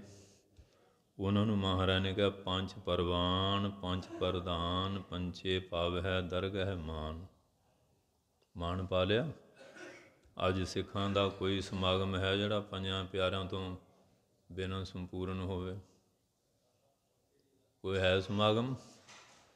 ਉਹ 5 ਦੁਆਰਾ ਹੀ ਪ੍ਰਵਾਨ ਚੜ੍ਹਦਾ। ਇਸ ਵਾਸਤੇ ਇਹ ਸਾਂਗ ਐਸਾ ਹੈ। ਸੋ ਇਸ ਕਰਕੇ ਮਹਾਰਾਜ ਸੱਚੇ ਪਾਤਸ਼ਾਹ ਕਿਰਪਾ ਕਰਦੇ ਹਨ। ਆਨੰਦ ਨ ਲਾਗੈ ਸਹਜ ਧਿਆਨਾ। ਉਹਨਾਂ ਦਾ ਆਨ ਦਿਨ, ਦਿਨ ਰਾਤ, ਆਨੰਦ ਦਾ ਭਾਵ ਦਿਨ ਰਾਤ, ਸਹਿਜ ਗਿਆਨ ਅਵਸਥਾ ਦੁਆਰਾ ਸਾਰਿਆਂ ਵਿੱਚ ਪਰਮਾਤਮਾ ਦੀ ਜੋਤ ਦੇਖ ਕੇ ਨਿਰੰਕਾਰ ਪਰਮੇਸ਼ਰ ਦੇ ਚਰਨਾਂ ਨਾਲ ਧਿਆਨ ਜੁੜਿਆ ਰਹਿੰਦਾ ਹੈ। ਰਹਾਉ। ਟੇਕ ਦੀ ਪੰਗਤੀ ਦੁਆਰਾ ਪਾਤਸ਼ਾਹ ਜੀ ਕਿਰਪਾਲਤਾ ਕਰਦੇ ਹਨ। ਕਿਆ ਕੋਈ ਤੇਰੀ ਸੇਵਾ ਕਰੇ। ਕਹਿੰਦੇ ਜਿੰਨਾ ਚਿਰ ਤੁਸੀਂ ਕਿਰਪਾ ਨਹੀਂ ਕਰਦੇ, ਦੱਸੋ ਕੋਈ ਕਿਆ ਤੇਰੀ ਸੇਵਾ ਕਰੇਗਾ। ਇਹ ਮਨ ਐਸਾ ਹੈ, ਥੋੜ੍ਹਾ ਜਿਹਾ ਕਰਕੇ ਹਉਮੈ ਆ ਜਾਂਦੀ ਹੈ। ਉਹ ਜਿਵੇਂ ਕਿਸੇ ਕਿਸਾਨ ਨੇ ਬ੍ਰਾਹਮਣ ਨੂੰ ਗਾਂ ਦਿੱਤੀ, ਉਹ ਕੁਦਰਤੀ ਉਹ ਕਿਸਾਨ ਦੇ ਬੱਚੇ ਜਿਹੜੇ ਸੀ ਨਾ, ਘਰ ਦੀ ਕੰਧ ਸਾਂਝੀ ਸੀ, ਉਹ ਧਮਾਲਾਂ ਜਿਹੀਆਂ ਪਾਉਂਦੇ ਰਹੇ। ਉਹ ਬ੍ਰਾਹਮਣ ਹੈ ਥੋੜ੍ਹਾ ਭਜਨੀਕ ਸੀ, ਉਹਨੂੰ ਰੋਕਿਆ ਰਾਕਿਆ, ਉਹ ਰੁਕਣ ਨਾ। ਉਹ ਕਿਸਾਨ ਨੂੰ ਉਲਾਂਭਾ ਦਿੱਤਾ ਵੀ ਮੈਂ ਭਜਨ ਕਰਦਾ ਹੁੰਦਾ, ਵੀ ਬੱਚੇ ਬੜਾ ਖਰੂਦ ਕਰਦੇ ਆ। ਉਹ ਹੁਣ ਹੈਗਾ ਜੱਡ ਜਿਹਾ ਸੀ, ਕਹਿੰਦਾ ਬਾਹਮਣਾ ਕੱਲ੍ਹ ਦੁੱਧ ਪੀਣ ਨੂੰ ਗਾਂ ਦਿੱਤੀ ਹੈ, ਅੱਜ ਤੂੰ ਸਾਨੂੰ ਖਰੂਦੀ ਦੱਸਣ ਲੱਗ ਪਿਆ। ਇਸ ਵਾਸਤੇ ਮਹਾਰਾਜ ਕਹਿੰਦੇ ਸੇਵਾ ਵੀ ਮਹਾਰਾਜ ਸਮੱਤ ਦੇਵੇ ਫੇਰ ਹੀ ਹੁੰਦੀ ਹੈ। ਕਿਆ ਕੋਈ ਤੇਰੀ ਸੇਵਾ ਕਰੇ। ਕਿਆ ਤੇਰੀ ਕੋਈ ਸੇਵਾ ਕਰ ਸਕਦਾ? ਤੂੰ ਸਮਰੱਥ ਹੈ। ਤੂੰ ਸਮਰੱਥ ਵੱਡਾ, ਮੇਰੀ ਮੱਤ ਥੋੜ੍ਹੀ ਰਾਮ। ਇਹ ਤਾਂ ਉਹ ਸੋਝੀ ਦੇਣ ਫੇਰੇ ਸੇਵਾ ਹੁੰਦੀ ਹੈ। ਕਿਆ ਕੋ ਕਰੇ ਅਭਿਮਾਨਾ। ਕਹਿੰਦੇ ਕੀ ਅਭਿਮਾਨ ਕਰ ਸਕਦਾ, ਵੀ ਗੰਢਾ ਦੇ ਕੇ ਸੰਡਾ, ਧੇਲੀ ਦੇ ਕੇ ਹਵੇਲੀ ਮੰਗ ਲਈ। ਕਈਆਂ ਦਾ ਤਾਂ ਇਹ ਹੀ ਹੈ ਨਾ, ਗੰਢਾ ਦੇ ਕੇ ਹੁਣ ਸੰਡਾ ਮਿਲ ਜਾਏ, ਧੇਲੀ ਦਾਨ ਕੀਤੀ, ਜਾਂਦਿਆਂ ਹਵੇਲੀ ਬਣੀ ਹੋਈ ਹੋਵੇ। ਸੋ ਇਸ ਵਾਸਤੇ ਕਹਿੰਦੇ ਕੀ ਅਭਿਮਾਨ ਕਰ ਸਕਦਾ। ਪਹਿਲਾਂ ਤਾਂ ਗੁਰੂ ਨਾਨਕ ਸਾਹਿਬ ਤੋਂ ਮੰਗਾ ਮੰਗਦੇ ਆ, ਫਿਰ ਮਾਲਾ ਚੜ੍ਹਾਤਾ ਕਿ ਸਾਡੇ ਲੋਕ ਪਲੋਕ ਪੜਦੇ ਕੱਜਣੇ, ਅਸੀਂ ਤੇਰੇ ਪੜਦੇ ਕੱਜੇ ਆ। ਤੇ ਰਾਗੀ ਵੀ ਪੜ੍ਹਦੇ ਪ੍ਰੇਮ ਪਟੋਲਾ ਤੈਂ ਸੋਹ ਦਿੱਤਾ, ਤੇ ਪਾਠ ਹੈਗਾ ਤੈਂ ਸਹਿ ਦਿੱਤਾ। ਇਹ ਔਂਕੜ ਲਾਉਣ ਦਾ ਅਰਥ ਕੀ ਬਣ ਗਿਆ ਕਿ ਮਹਾਰਾਜ ਅਸੀਂ ਤੈਨੂੰ ਪ੍ਰੇਮ ਦਾ ਪਟੋਲਾ ਦਿੱਤਾ, ਅਸੀਂ ਤੇਰਾ ਪੜਦਾ ਕੱਜਿਆ, ਤੂੰ ਸਾਡੇ ਕੱਜੀ। ਪਰ ਆਪਾਂ ਖਿਆਲ ਨਹੀਂ ਰੱਖਦੇ ਲਾਗਾ ਮਾਤਰਾਂ ਦਾ, ਸੰਥਿਆ ਤਾਂ ਕੀਤੀ ਨਹੀਂ ਹੁੰਦੀ। ਪ੍ਰੇਮ ਪਟੋਲਾ ਤੈਂ ਸਹਿ ਦਿੱਤਾ, ਇਹ ਮਹਾਰਾਜ ਪ੍ਰੇਮ ਦਾ ਪਟੋਲਾ ਤੁਸੀਂ ਸਾਨੂੰ ਦਿੱਤਾ। ਢੱਕਣ ਕੂ ਪਤ ਮੇਰੀ, ਸਾਡੀ ਇੱਜ਼ਤ ਕੱਜਣ ਵਾਸਤੇ। ਅਸੀਂ ਇਹਦਾ ਉਲਟਾ ਬਣਾ ਲੈਂਦੇ ਹਾਂ, ਅਰਥ ਵਿੱਚ ਅਨਰਥ ਹੋ ਜਾਂਦਾ। ਇਸ ਕਰਕੇ ਇਹ ਵੀ ਧਿਆਨ ਰੱਖਣਾ ਚਾਹੀਦਾ ਕਿ ਬਾਣੀ ਜਿਹੜੀ ਆ ਉਹ ਲਗ ਮਾਤਰ ਜਿਹੜੇ ਉਹ ਪੂਰੇ ਸ਼ੁੱਧ ਉਚਾਰਨ ਹੋਵੇ, ਸ਼ੁੱਧ ਪੜ੍ਹੇ ਜਾਣ। ਸੋ ਸਤਿਗੁਰ ਸੱਚੇ ਪਾਤਸ਼ਾਹ ਜੀ ਸੋਝੀ ਬਖਸ਼ਦੇ ਹਨ। ਕਿਆ ਕੋ ਕਰੇ ਅਭਿਮਾਨਾ। ਕਹਿੰਦੇ ਕੀ ਅਭਿਮਾਨ ਕਰ ਸਕਦਾ। ਜੱਸਾ ਸਿੰਘ ਨੇ ਨਾ ਸ਼੍ਰੀ ਅਨੰਦਪੁਰ ਆਨੰਦਗੜ੍ਹ ਬੌਲੀ ਦੀ ਸੇਵਾ ਕਰਾਈ। ਖਾਲਸਾ ਪੰਥ ਕਹਿਣ ਲੱਗਾ ਕਿ ਮਹਾਰਾਜ ਲੰਗਰ ਦੀ ਸੇਵਾ ਵੀ ਕਰੋ। ਕਹਿੰਦੇ ਮੇਰਾ ਤਾਂ ਖਰਚਾ ਬਹੁਤ ਹੋ ਗਿਆ। ਉਹ ਕਹਿੰਦੇ ਚੰਗਾ, ਫਿਰ ਤੇਰੇ ਇਕੱਲੇ ਪਾਣੀ ਨੂੰ ਕੀ ਕਰੀਏ, ਇਹ ਪਾਣੀ ਖਾਰਾ ਹੋ ਜਾਏ। ਖਾਲਸੇ ਵੀ ਬੜੇ ਤਤਵਤੇ ਹੁੰਦੇ ਸੀ ਨਾ, ਭਜਨ ਵਾਲੇ ਸਿੰਘ ਹੁੰਦੇ ਸੀ, ਦੌੜੂ ਕੁਸੜੂ ਥੋੜ੍ਹੇ ਹੁੰਦੇ ਸੀ। ਉਹ ਪਾਣੀ ਖਾਰਾ ਹੋ ਗਿਆ। ਫਿਰ ਜਦੋਂ ਆਨੰਦਗੜ੍ਹ ਸੇਵਾ ਸ਼ੁਰੂ ਹੋਈ, ਸੰਤ ਹਰਖਵਾਲ ਵਾਲੇ ਬਾਬਾ ਘਨੱਈਆ ਸਿੰਘ ਕਹਿਣ ਲੱਗੇ ਪਠਲਾਵੇ ਵਾਲੇ ਮਹਾਰਾਜ ਹੁਣ ਤਾਂ ਸਾਧਨ ਬਹੁਤ ਹੈ ਨਾ ਪਾਣੀ ਦੇ, ਉਦੋਂ ਐਸਾ ਨਹੀਂ ਸੀ, ਖੂਹ ਬੌਲੀਆਂ ਹੁੰਦੀਆਂ ਸੀ ਜਾਂ ਸਰੋਵਰ ਵਗੈਰਾ। ਵੀ ਮਹਾਰਾਜ ਪਾਣੀ ਖਾਰਾ, ਲੰਗਰ ਵਾਸਤੇ ਵੀ, ਇੱਟਾਂ ਵਿੱਚ ਵੀ ਕਲਰ ਪੈਦਾ ਹੁੰਦਾ ਹੈ ਪਾਣੀ ਲੂਣ ਵਾਲੇ ਨਾਲ। ਅਤੇ ਸੰਤ ਕਹਿਣ ਲੱਗੇ ਤੁਸੀਂ ਗਿਆਨੀ ਹੈ, ਇਹ ਦੱਸੋ ਵੀ ਪਾਣੀ ਖਾਰਾ ਹੋਇਆ ਕਿਉਂ ਸੀ। ਕਹਿੰਦੇ ਜੀ ਜੱਸਾ ਸਿੰਘ ਨੇ ਬੌਲੀ ਲਾਈ ਸੀ, ਪੰਥ ਨੇ ਕਿਹਾ ਵੀ ਲੰਗਰ ਵੀ ਦਿਓ, ਉਹ ਕਹਿੰਦਾ ਮੇਰਾ ਖਰਚ ਬਹੁਤ ਹੋ ਗਿਆ, ਅਭਿਮਾਨ ਕੀਤਾ। ਪੰਥ ਨੇ ਕਹਿ ਦਿੱਤਾ ਚੰਗਾ ਫਿਰ ਪਾਣੀ ਖਾਰਾ ਹੋ ਜਾਏ, ਕੋਈ ਪੀਵੇ ਹੀ ਨਾ। ਕਹਿੰਦੇ ਫਿਰ ਪੰਥ ਦਾ ਵਚਨ ਤਾਂ ਹਾਲੇ ਖੜਾ ਆ, ਲੰਗਰ ਤੁਸੀਂ ਚਲਾ ਦਿਓ ਆਪੇ ਮਿੱਠਾ ਹੋ ਜੂ। ਉੱਥੇ ਜੀ ਫਿਰ ਲੰਗਰ ਚਲਾ ਦਿੱਤਾ। ਸੰਤ ਸੇਵਾ ਸਿੰਘ ਜੀ ਆ ਗਏ। ਉਹ ਪਹਿਲਾਂ ਹਲਵਾਈ ਰਹੇ ਸੀ, ਉਹਨਾਂ ਨੂੰ ਸ਼ੌਕ ਸੀ ਤਰ੍ਹਾਂ ਤਰ੍ਹਾਂ ਦੇ ਪਦਾਰਥ ਲੰਗਰ 'ਚ ਬਣਾਉਣੇ ਮਹਾਂਪੁਰਖਾਂ ਨੇ। ਹੁਣ ਉਸੇ ਬੌਲੀ ਦਾ ਪਾਣੀ 4 ਚੁਫੇਰੇ ਘੁੰਮ ਰਿਹਾ ਹੈ। ਲੰਗਰ 'ਚ ਵੀ ਸਾਰੇ ਜਿਹੜੀ ਸੰਗਤ ਜਾਂਦੀ ਹੈ, ਕਾਫੀ ਲੰਬੀ ਡੂੰਘੀ ਹੈ ਨਾ ਪਹਾੜੀ ਦੇ ਉੱਤੇ। ਸੋ ਇਸ ਵਾਸਤੇ ਥੋੜ੍ਹਾ ਵੀ ਅਭਿਮਾਨ ਜਿਹੜਾ ਉਹ ਪ੍ਰਵਾਨ ਨਹੀਂ ਹੁੰਦਾ ਹੈ। ਸੇਵਾ ਕਰਕੇ ਆਪਾ ਭਾਵ ਗਵਾ ਕੇ ਫਿਰ ਬਰਕਤ ਮਿਲਦੀ ਹੈ। ਜਬ ਆਪਣੀ ਜੋਤ ਖਿੰਚਹਿ ਤੂੰ ਸੁਆਮੀ। ਹੇ ਸੁਆਮੀ ਨਾਥ ਮਾਲਕ, ਜੇ ਆਪਣੀ ਜੋਤ ਸੱਤਾ ਨੂੰ ਤੁਸੀਂ ਖਿੱਚ ਲੈਣਾ ਕਰੋ, ਤਬ ਕੋਈ ਕਰੋ ਦਿਖਾ ਵਖਿਆਨਾ। ਕਿਉਂਕਿ ਆਤਮਾ ਦੀ ਸੱਤਾ ਕਰਕੇ ਰਸਨਾ ਚੱਲਦੀ ਹੈ। ਅੱਖਾਂ, ਨੱਕ, ਕੰਨ, ਹੱਥ, ਪੈਰ, ਮਨ ਦਾ ਫੁਰਨਾ ਕਰਨਾ, ਬੁੱਧੀ ਦਾ ਕੋਈ ਨਿਸ਼ਚਾ ਕਰਨਾ, ਆਤਮਾ ਦੀ ਸੱਤਾ ਨਾਲ ਹੀ ਹੈ ਨਾ ਸਾਰੇ ਇੰਦਰੀਏ ਜਿੰਨੇ। ਕਹਿੰਦੇ ਜੇ ਆਪਣੀ ਜੋਤ ਆਤਮਾ ਸੱਤਾ ਖਿੱਚ ਲੈ, ਫਿਰ ਕਹਿੰਦੇ ਮਹਾਰਾਜ ਤੀਜੇ ਪਾਤਸ਼ਾਹ ਕੋਈ ਬਖਿਆਨ ਕਥਨ ਕਰਕੇ ਦੱਸੇ, ਕੋਈ ਦੱਸ ਸਕਦਾ ਹੈ? ਕਿਉਂਕਿ ਬੋਲਣਾ ਤਾਂ ਉਹਦੀ ਸੱਤਾ ਨਾਲ ਹੀ ਹੈ ਨਾ। ਕਹਿੰਦੇ ਫੇਰ ਕੋਈ ਬਖਿਆਨ ਕਰਕੇ ਕੀ ਦਿਖਾਏਗਾ, ਕੀ ਦੱਸੇਗਾ? ਕੁਝ ਵੀ ਨਹੀਂ ਦੱਸ ਸਕਦਾ ਹੈ। ਆਪੇ ਗੁਰ ਚੇਲਾ ਹੈ ਆਪੇ। ਆਪੇ ਉਹ ਗੁਰੂ ਰੂਪ ਹੈ, ਆਪੇ ਚੇਲਾ ਰੂਪ ਹੈ। ਚੇਲਾ ਰੂਪ ਉਦੋਂ ਹੀ ਆ ਨਾ ਜਦੋਂ ਭਾਈ ਦਇਆ ਸਿੰਘ ਜੀ, ਧਰਮ ਸਿੰਘ ਜੀ, ਮੋਹਕਮ ਸਿੰਘ ਜੀ, ਹਿੰਮਤ ਸਿੰਘ ਜੀ, ਸਾਹਿਬ ਸਿੰਘ ਜੀ ਬਣ ਗਏ। ਆਪਣਾ ਆਪ ਸਮਰਪਿਤ ਕਰਕੇ ਚੇਲੇ ਬਣੇ ਨਾ। ਉਵੇਂ ਤਾਂ ਕੋਈ ਵੀ ਕਹੇ ਮੈਂ ਚੇਲਾ ਨਹੀਂ, ਚੇਲਾ ਇਹਨਾਂ ਨੂੰ ਕਿਹਾ।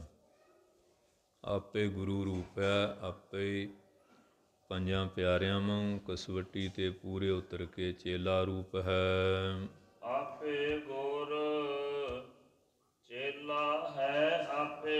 ਆਪੇ ਧੰਨ ਗੁਰੂ ਨਾਨਕ ਸਾਹਿਬ ਗੁਰੂ ਰੂਪ, ਆਪੇ ਭਾਈ ਲਹਿਣਾ ਧੰਨ ਗੁਰੂ ਅੰਗਦ ਸਾਹਿਬ ਚੇਲਾ ਰੂਪ, ਆਪੇ ਗੁਰੂ ਅੰਗਦ ਸਾਹਿਬ ਜੀ ਗੁਰੂ ਰੂਪ, ਆਪੇ ਸ੍ਰੀ ਗੁਰੂ ਅਮਰਦਾਸ ਸਾਹਿਬ ਜੀ ਚੇਲਾ ਰੂਪ, ਆਪੇ ਗੁਰੂ ਅਮਰਦਾਸ ਸਾਹਿਬ ਗੁਰੂ ਰੂਪ, ਆਪੇ ਸ੍ਰੀ ਗੁਰੂ ਰਾਮਦਾਸ ਸਾਹਿਬ ਚੇਲਾ ਰੂਪ, ਆਪੇ ਸ੍ਰੀ ਗੁਰੂ ਰਾਮਦਾਸ ਸਾਹਿਬ ਗੁਰੂ ਰੂਪ, ਆਪੇ ਧੰਨ ਗੁਰੂ ਅਰਜਨ ਸਾਹਿਬ ਚੇਲਾ ਰੂਪ। ਸਾਹਿਬਜ਼ਾਦੇ ਤਾਂ ਬਾਬਾ ਪਿਰਥੀ ਚੰਦ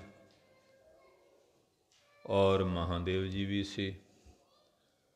ਉਹਨਾਂ ਨੂੰ ਪੁੱਤਰ ਨਾ ਤਾਂ ਕਹਾਂਗੇ, ਚੇਲਾ ਗੁਰੂ ਅਰਜਨ ਸਾਹਿਬ ਹੀ ਬਣਿਆ। ਗੱਜ ਕੇ ਬੋਲੋ ਸਤਿਨਾਮ ਸ੍ਰੀ ਵਾਹਿਗੁਰੂ। ਚੇਲੇ ਦੀ ਪਦਵੀ ਹਰੇਕ ਨੂੰ ਥੋੜ੍ਹੀ ਮਿਲਦੀ ਹੈ। ਚੇਲਾ ਉਹ ਬਣਦਾ ਜਿਹਨੇ ਆਪਣੀ ਹੋਂਦ ਗਵਾ ਦਿੱਤੀ, ਆਪਾ ਭਾਵ ਖਤਮ ਕਰਕੇ ਗੁਰੂ ਨੂੰ ਸਮਰਪਿਤ ਕਰ ਦਿੱਤਾ ਸਭ ਕੁਛ, ਉਹਦਾ ਨਾਮ ਚੇਲਾ ਹੈ। ਇਸ ਵਾਸਤੇ ਪਾਤਸ਼ਾਹ ਸਮੱਤ ਦਿੰਦੇ ਹਨ, ਆਪੇ ਗੁਣੀ ਨਿਧਾਨਾ। ਆਪੇ ਹੀ ਉਹ ਗੁਣਾਂ ਦਾ ਨਿਧਾਨ ਖਜ਼ਾਨਾ ਰੂਪ ਆ। ਬੰਦੇ 'ਚ ਇੱਕ ਦੋ ਗੁਣ ਆ ਜਾਣ ਤੇ ਬਹੁਤ ਆਪਣੀ ਵਫਾਵੇ ਦੁਰਮਤੀ ਆ, ਬਹੁਤ ਡੀਂਗਾ ਮਾਰੇਗਾ ਨਾ। ਪਰ ਕਹਿੰਦੇ ਉਹ ਤਾਂ ਗੁਣਾਂ ਦਾ ਨਿਧਾਨਾ ਖਜ਼ਾਨਾ। ਹੁਣ 10ਵੇਂ ਗੁਰੂ ਦੇ ਉੱਤੇ ਪਤਾ ਨਹੀਂ ਕਿੰਨੇ ਕੁ ਬੁੱਕਾਂ ਲਿਖ ਹੋ ਚੁੱਕੀਆਂ। ਹਰੇਕ ਨੇ ਆਪਣੇ ਦ੍ਰਿਸ਼ਟੀਕੋਣ ਨਾਲ ਲਿਖੀ ਹੈ। ਉਹ ਸ਼ਸਤਰਧਾਰੀ ਸੀ, ਘੋੜ ਸਵਾਰ ਸੀ, ਉਹ ਕਵੀਆਂ 'ਚੋਂ ਵੱਡੇ ਕਵੀ, ਸੰਗੀਤਕਾਰਾਂ ਵੱਡੇ ਸੰਗੀਤਕਾਰ, ਯੋਧਿਆਂ 'ਚ ਵੱਡੇ ਯੋਧੇ ਸਨ, ਕ੍ਰਾਂਤੀਕਾਰੀ ਪੁਰਖ ਸਨ। ਬਹੁਤ ਤਰ੍ਹਾਂ ਬੁੱਕਾਂ ਲਿਖੀਆਂ। ਕੀ ਮਹਾਰਾਜ ਦੇ ਸਾਰੇ ਗੁਣਾਂ ਦਾ ਵਿਖਿਆਨ ਹੋ ਗਿਆ? ਕੀਤਾ ਨਹੀਂ ਜਾ ਸਕਦਾ। ਭੱਟਾਂ ਨੇ ਤਾਂ ਸਾਫ਼ ਇਹ ਗੱਲ ਕਹਿ ਦਿੱਤੀ ਨਾ, ਤੇਰੀ ਉਪਮਾ ਤੋਹੇ ਬਨ ਆਵੈ। ਉਹਨਾਂ ਦੀ ਉਪਮਾ ਜਿਹੜੀ ਉਹਨਾਂ ਨੂੰ ਹੀ ਬਾਣੇ ਆਉਂਦੀ ਹੈ। ਇਸ ਵਾਸਤੇ ਕਿ ਚੇਲਾ ਬਣਨ ਵਾਸਤੇ ਹੁਣ ਦੇਖੋ ਬਾਬਾ ਨਿਧਾਨ ਸਿੰਘ ਸਾਹਿਬ ਹਜ਼ੂਰ ਸਾਹਿਬ ਵਾਲੇ ਪਹਿਲਾਂ ਪਹੁੰਚ ਰਹੇ ਤੇ ਉਹ ਕੁਦਰਤੀ ਨਗਰ ਮਾਰਨ ਦਰਸ਼ਨ ਕੀਤੇ, ਸੰਤ ਦੀਵਾਨ ਸਿੰਘ ਦੀ ਸੰਗਤ ਕੀਤੀ। ਕਹਿਣ ਲੱਗੇ ਸਿੰਘਾ ਕੀ ਕਰਦਾ? ਕਹਿੰਦੇ ਮਹਾਰਾਜ ਆਪ ਜਾਣਦੇ ਹੀ ਆ, ਦੱਸਾਂ ਤਾਂ ਜੇ ਤੁਸੀਂ ਅਣਜਾਣ ਹੋਵੋ। ਕਹਿੰਦੇ ਜਾ ਫਿਰ ਜਾ ਕੇ ਹਜ਼ੂਰ ਸਾਹਿਬ ਸੇਵਾ ਕਰ। ਆਪ ਹੀ ਦਰਸ਼ਨ ਦੇ ਕੇ ਭੇਜਿਆ ਸੀ। ਉਦੋਂ ਪੈਦਲ ਹੀ ਗਏ ਸੀ, ਰੇਲ ਨਹੀਂ ਸੀ ਹਾਲੇ ਚੱਲੀ। ਉੱਥੇ ਫਿਰ ਦੇਖ ਲਓ ਬੌਲੀਆਂ 'ਚੋਂ ਪਾਣੀ ਢੋਣਾ, ਉਹ ਗਾਗਰਾਂ ਅੱਜ ਵੀ ਪਈਆਂ ਅਤੇ ਉਹ ਖਾਲੀ ਚੱਕਣੀਆਂ ਆਪਣੇ ਲਈ ਤਾਂ ਬਈ ਬੜੀਆਂ ਔਖੀਆਂ ਆ। ਭਰ ਕੇ ਪਾਣੀ ਦੀਆਂ ਚੁੱਕਣੀਆਂ, 20-20 ਸਿਰ ਪੱਕੇ ਦੀਆਂ ਗਾਗਰਾਂ, ਉਹਨਾਂ ਦਾ ਆਪਣਾ ਵਜ਼ਨ ਜੁਦਾ ਹੈ। ਅਤੇ ਉੱਧਰ ਉਹ ਸੀਮਟ ਦੇ ਮੱਟ ਬਣਾਏ ਹੁੰਦੇ ਸੀ, ਉਹ ਭਰਨੇ ਲੰਗਰ ਵਿੱਚ। ਤਾਂ ਸਾਧਨ ਹੈ ਨਾ ਕਿ ਆਮ ਟੈਂਚੀਆਂ ਆ, ਟੂਟੀਆਂ, ਪਾਣੀ ਸੌਖਾ। ਉਦੋਂ ਇਸ ਤਰ੍ਹਾਂ ਦਾ ਹੀ ਸਮਾਂ ਸੀ, ਜਾਂ ਖੂਹਾਂ 'ਚੋਂ ਲੱਜ ਡੋਲ ਨਾਲ ਪਾਣੀ ਕੱਢਣਾ। ਉਹ ਗਾਗਰਾਂ ਲੱਗ ਲੱਗ ਕੇ ਧੌਣ 'ਤੇ ਜ਼ਖਮ ਹੋ ਜਾਂਦੇ ਸੀ, ਫਿਰ ਵੀ ਤੁਰੇ ਰਹਿੰਦੇ ਸੀ। ਰਾਤ ਨੂੰ ਖੜਤਾਲਾਂ ਪਈਆਂ, ਉਹ ਫੜ ਕੇ ਕੀਰਤਨ ਕਰਦੇ ਰਹਿੰਦੇ ਸੀ। ਮਹਾਰਾਜ ਦੇ ਪਿਆਰ 'ਚ ਭਿੱਜੇ ਰਹਿੰਦੇ ਸੀ। ਹਰ ਵੇਨ ਨੀਂਦ ਭੁੱਖ ਕੋ ਕੈਸੀ। ਹੁਣ ਤਾਂ ਚਲੋ ਆਪਣੇ ਪੰਜਾਬੀਆਂ ਦਾ ਵੀ ਬੋਲਬਾਲਾ ਕਾਫੀ ਹੈ, ਉਦੋਂ ਵੀ ਇਸ ਤਰ੍ਹਾਂ ਹੀ ਸੀ। ਉਹਨਾਂ ਦੇ ਨਾਲ ਦੁਰਵਿਵਹਾਰ ਵੀ ਬਹੁਤ ਹੁੰਦਾ ਸੀ, ਕਿਉਂਕਿ ਕਿਸੇ ਚੀਜ਼ ਦੀ ਕੋਈ ਸੀਮਾ ਹੁੰਦੀ ਹੈ। ਜ਼ਿਆਦਾ ਹੀ ਫਿਰ ਉਹਨਾਂ ਦੇ ਉੱਤੇ ਧੱਕਾ ਧੋੜਾ ਕੀਤਾ। ਉਦੋਂ ਰੇਲ ਚੱਲ ਪਈ ਸੀ। ਥੋੜ੍ਹਾ ਉਪਰਾਮ ਹੋਏ ਕਿ ਕਿਵੇਂ ਕੀਤਾ ਜਾਏ। ਇਹ ਨਿਸ਼ਕਾਮ ਸੇਵਾ ਵੀ ਕਰਨ ਨਹੀਂ ਦਿੰਦੇ ਹੈਗੇ। ਫਿਰ ਮਹਾਰਾਜ ਨੇ ਸਾਖਿਆਤ ਦਰਸ਼ਨ ਦਿੱਤੇ। ਕਹਿੰਦੇ ਲੰਗਰ ਲਾਓ। ਵਰ ਦਿੱਤਾ ਹੱਥ ਤੇਰਾ ਤੇ ਖੀਸਾ ਮੇਰਾ, ਕੱਢੀ ਚੱਲ ਵਰਤਾਈ ਚੱਲ। ਕਹਿੰਦੇ ਮਾਰਾ ਹੱਥ ਵੀ ਆਪਣੇ ਰੱਖੋ, ਸਾਡਾ ਹੱਥ ਕਿਤੇ ਗਲਤ ਹੀ ਨਾ ਵਰਤੀ ਜਾਏ। ਗੱਜ ਕੇ ਬੋਲੋ। ਫਿਰ ਦੇਖ ਲਓ ਅੱਜ ਹੁਣ ਉੱਥੇ ਲੰਗਰ ਚੱਲਦੇ ਆ, 24 ਘੰਟੇ ਬੋਲੇ ਸੋ ਨਿਹਾਲ ਹੋਈ ਹੀ ਜਾਂਦੀ ਹੈ। ਹੁਣ ਤਾਂ ਸੁੱਖ ਸਾਧਨ ਸਰਾਵਾਂ ਬਹੁਤ ਸੋਹਣੀਆਂ ਬਣ ਗਈਆਂ ਨੇ, ਬੜੀ ਸੁਵਿਧਾ ਬਣ ਗਈ ਹੈ। ਸੋ ਇਸ ਵਾਸਤੇ ਕਿ ਉਦੋਂ ਜਦੋਂ ਦਾਸ ਪਹਿਲੀ ਵਾਰੀ ਗਾਇਆ, ਉਦੋਂ ਵੀ ਗੋਦਾਵਰੀ ਦੁਆਲੇ ਜੰਗਲ ਕਾਫੀ ਸੀ ਅਤੇ ਬਾਂਦਰ ਅਤੇ ਲੰਗੂਰ ਬਹੁਤ ਸੀ। ਨਾਨਕ ਝੇਰੇ ਤਾਂ ਹਾਲੇ ਵੀ ਹੈਗੇ ਆ, ਅੱਗੇ ਨੂੰ ਘਾਟਿਆ ਪਰ ਹੈ ਇੱਥੇ। ਉਹ ਦੇਖੋ ਐਸਾ, ਉਹ ਵੀ ਪੰਗਤ ਲਾ ਕੇ ਬਹਿ ਜਾਂਦੇ ਸੀ। ਉਹ ਮਿੱਟੀ ਦੇ ਕਸੋਰੇ ਜਿਹਾ ਹੁੰਦੇ ਸੀ ਜਾਂ ਪੱਤਲਾਂ। ਬਾਬਾ ਜੀ ਨੇ ਕਹਿਣਾ ਇਹ ਵੀ ਸੰਗਤ, ਇਹਨਾਂ ਨੂੰ ਵੀ ਵਰਤਾਓ ਬਈ। ਉਹ ਦੇਖ ਲਓ ਸੰਗਤ ਨੂੰ ਦੇਖ ਕੇ ਬਾਂਦਰ ਇੱਕ ਦੂਜੇ ਦੀ ਰੀਸ ਬੜੀ ਕਰਦਾ ਨਾ, ਉਹ ਲੰਗੂਰਾਂ ਨੇ ਉਹ ਬਹਿ ਜਾਣ। ਇਸ ਤਰ੍ਹਾਂ ਸੇਵਾ। ਇੱਕ ਬ੍ਰਾਹਮਣ ਆ ਪਿੰਡ ਇੱਥੇ ਹੈ ਜੀ, ਆਪਣੇ ਜੰਡਿਆਲੇ ਦੇ ਨੇੜੇ। ਉਹ ਬੇਰ ਸਾਹਿਬ ਅਰਦਾਸ ਕਰਾਈ, ਉਹਦੇ ਪੋਤਾ ਹੋਇਆ। ਪੋਤਾ ਜਿਹੜੇ ਹੋਇਆ ਅਤੇ ਉਹ ਹੁਣ ਹਿੰਦੂ ਮਤ ਦੇ ਸੀ। ਘਰ ਦੇ ਕਹਿੰਦੇ ਵੀ ਨੈਣਾ ਦੇਵੀ ਦੀ ਝੰਡ ਕਰਾਉਣੀ ਆ। ਉਹ ਕਹਿੰਦੇ ਵੀ ਦੇਖੋ ਗੱਲ ਸੁਣੋ, ਇਹ ਦਾਤ ਬੇਰ ਸਾਹਿਬੋਂ ਮਿਲੀ ਹੈ, ਕਿ ਉੱਥੇ ਮੱਥਾ ਟਿਕਾ ਲਓ, ਬਾਅਦ 'ਚ ਜੋ ਕਰਨਾ ਕਰੀ ਜਾਇਓ। ਇਹ ਮਹਾਰਾਜ ਦਾ ਧੰਨਵਾਦ ਤਾਂ ਕਰੋ ਨਾ। ਪਰ ਉਹ ਸਾਰੇ ਇੱਕ ਪਕਸ਼ ਦੇ ਸੀਗੇ। ਉਹ ਨੈਣਾ ਦੇਵੀ ਨੂੰ ਲੈ ਕੇ ਤੁਰ ਪਏ। ਉਹ ਰਾਹ 'ਚ ਗਏ ਤਾਂ ਉਹ ਬੱਚੇ ਨੇ ਸਵਾਸ ਚੜ੍ਹਾ ਲਿਆ ਉੱਪਰ ਨੂੰ, ਇਉਂ ਹੋ ਗਿਆ ਵੀ ਉਹ ਮਰ ਗਿਆ, ਬਸ ਗੁੰਮ ਹੋਇਆ। ਉਹ ਕਹਿੰਦੇ ਵੀ ਲੈ ਵੀ ਝੰਡ ਕਰਾ ਲਓ ਹੁਣ। ਉਹ ਕਹਿਣ ਹੁਣ ਇੱਥੇ ਨੱਪ ਨੁੱਪ ਦਈਏ, ਕਿੱਥੇ ਲਿਜਾਣਾ, ਛੋਟੇ ਬੰਦਿਆਂ ਨੂੰ ਆਮ ਦੱਬ ਦੁੱਬ ਦਿੰਦੇ ਨਾ। ਕਹਿੰਦੇ ਨਹੀਂ, ਮਹਾਰਾਜ ਨੇ ਦਿੱਤਾ, ਉੱਥੇ ਜਾਣਾ। ਉਹ ਇੱਥੇ ਲੈ, ਇੱਥੇ ਕਿਹਾ ਵੀ ਅਰਦਾਸ। ਉਹ ਗ੍ਰੰਥੀ ਸਿੰਘ ਵੀ ਦੇਖਣੇ ਦੇਰ ਦੀ ਗੱਲ ਆ, ਇਹ ਤਾਂ ਮਰਿਆ। ਉਹ ਕਹਿੰਦੇ ਵੀ ਮਹਾਰਾਜ ਨੇ ਦਿੱਤਾ, ਤੁਸੀਂ ਅਰਦਾਸ ਕਰ ਦਿਓ। ਉਹ ਅਰਦਾਸ ਕੀਤੀ, ਉੱਠ ਕੇ ਬਹਿ ਗਿਆ। ਉਹ ਸਵਾਸ ਚੜ੍ਹਾਏ ਹੋਏ ਸੀ ਅਤੇ ਬੈਠ ਗਿਆ। ਉਹ ਕਹਿੰਦੇ ਹੁਣ ਦੱਸੋ ਤੁਹਾਡੀ ਦੇਵੀ ਨੇ। ਉਹਦੇ ਜੀ ਮਨ ਦੇ ਉੱਤੇ ਫਿਰ ਐਸਾ ਵਿਰਾਗ ਹੋ ਗਿਆ। ਉਦੋਂ ਬਾਬਾ ਨਿਧਾਨ ਸਿੰਘ ਜੀ ਹਾਜ਼ਰ ਸੀ। ਉਹ ਫਿਰ ਹਜ਼ੂਰ ਸਾਹਿਬ ਚਲੇ ਗਿਆ। ਉੱਥੇ ਉਹ ਸੇਵਾ ਕਰਦਾ ਰਿਹਾ। ਸੇਵਾ ਕਰਦੇ ਦਾ ਫਿਰ ਨੇੜਤਾ ਹੋ ਗਈ, ਕਿਉਂ ਮਹਾਂਪੁਰਖਾਂ ਦਾ ਮਨ ਜਿੱਤ ਲਿਆ। ਉੱਧਰ ਗਰਮੀ ਜ਼ਿਆਦਾ ਹੁੰਦੀ ਹੈ, ਹੁਣ ਤਾਂ ਫਰਕ ਹੋ ਗਿਆ, ਅੱਗੇ ਸਮਾਂ ਜ਼ਿਆਦਾ ਸੀ। ਅਤੇ ਉਹ ਮਹਾਂਪੁਰਖਾਂ ਦੇ ਆਮ ਸੂਖਮ ਜਿਹਾ ਹੀ ਚੋਲਾ ਹੁੰਦਾ ਸੀ। ਅਤੇ ਉਹ ਮਨ 'ਚ ਆ ਗਈ ਵੀ ਬਾਬਾ ਜੀ ਕਿਰਪਾ ਕਰਨ, ਮੈਨੂੰ ਬਸਤਰ ਧੋਣ ਦੀ ਸੇਵਾ ਦੇ ਦੇਣ। ਕਿਉਂਕਿ ਬਾਬਾ ਨਿਧਾਨ ਸਿੰਘ, ਪੁਜਾਰੀ ਸ਼ੇਰ ਸਿੰਘ ਸਾਨੂੰ ਮਿਲਦੇ ਰਹੇ।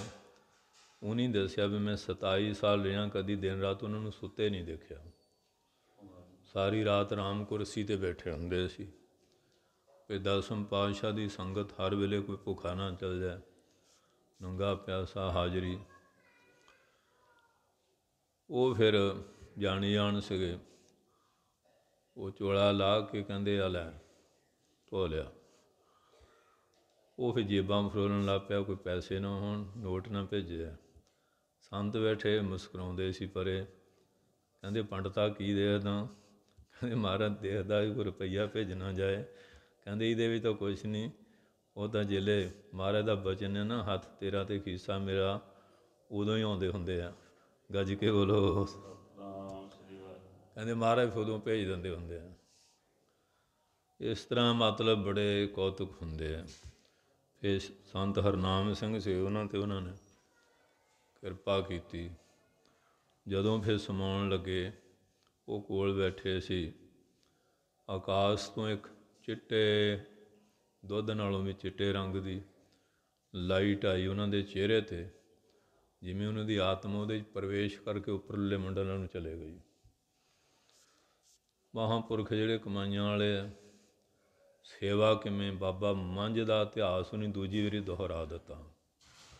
ਜਿਵੇਂ ਬਾਬਾ ਮੰਝ ਜੀ ਨੇ 84 ਪਿੰਡਾਂ ਦਾ ਚੌਧਰੀ ਸੀ, ਰਾਜਪੂਤ ਰਜਵਾੜਾ ਸੀ, ਹਉਮੈ ਤਿਆਗ ਕੇ ਸੇਵਾ ਕੀਤੀ। ਅਤੇ ਮੰਝ ਪਿਆਰਾ ਗੁਰੂ ਕੋ ਗੁਰ ਮੰਝ ਪਿਆਰਾ, ਮੰਝ ਗੁਰੂ ਕਾ ਬੋਹਿਥਾ ਜਗ ਲੰਘਣ ਹਾਰਾ। ਅਤੇ ਬਾਬਾ ਨਿਧਾਨ ਸਿੰਘ ਜੀ ਨੇ ਉਸ ਇਤਿਹਾਸ ਨੂੰ ਮੁੜ ਕੇ ਦੁਹਰਾਇਆ।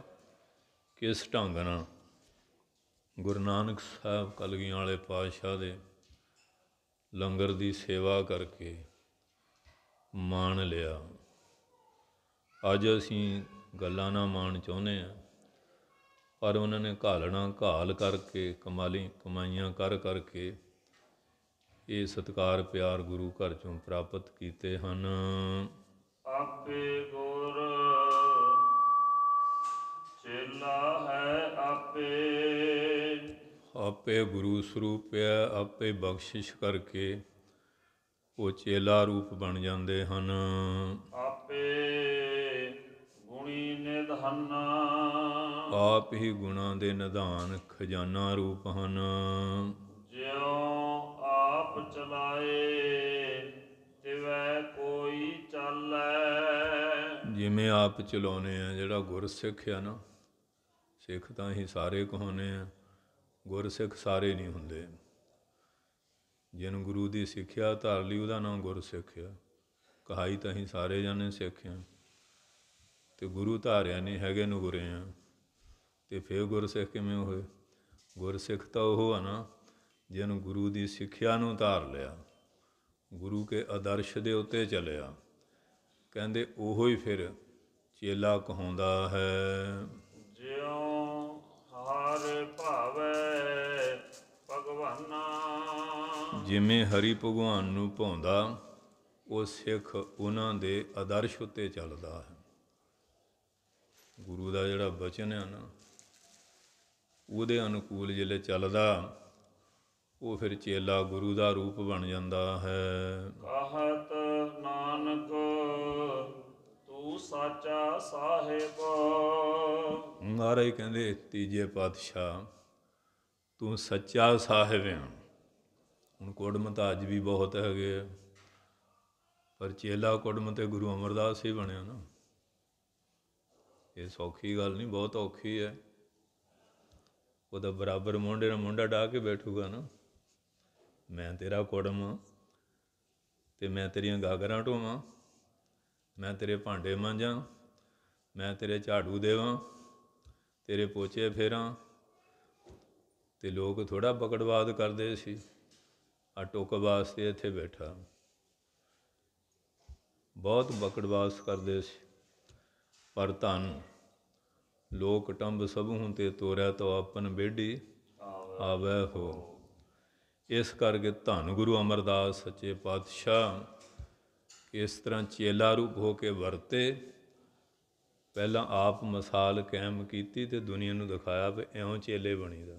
ਗੱਲ ਕਰ ਨਹੀਂ ਦਿੱਤੀ, ਕਰਕੇ ਦਿਖਾਈ ਹੈ। ਹਾਂਜੀ। ਕਹਤ ਨਾਨਕ ਤੂੰ ਤੂੰ ਸਾਚਾ ਸਾਹਿਬ।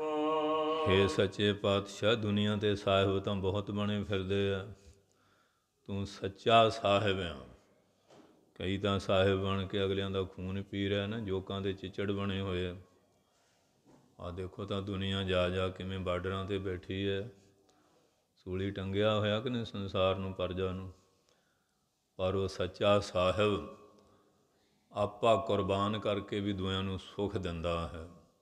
ਧੰਨ ਨੌਵੇਂ ਪਾਤਸ਼ਾਹ ਜਿਨ੍ਹਾਂ ਦਾ ਹੁਣ 400 ਸਾਲਾ ਮਨਾਉਣਾ ਹੈ, ਔਰ 10ਵੇਂ ਗੁਰੂ ਜੀ ਆਪਣਾ ਆਪ ਕੁਰਬਾਨ ਕਰਕੇ ਸੱਚੇ ਸਾਹਿਬ ਕਹਾਇਆ।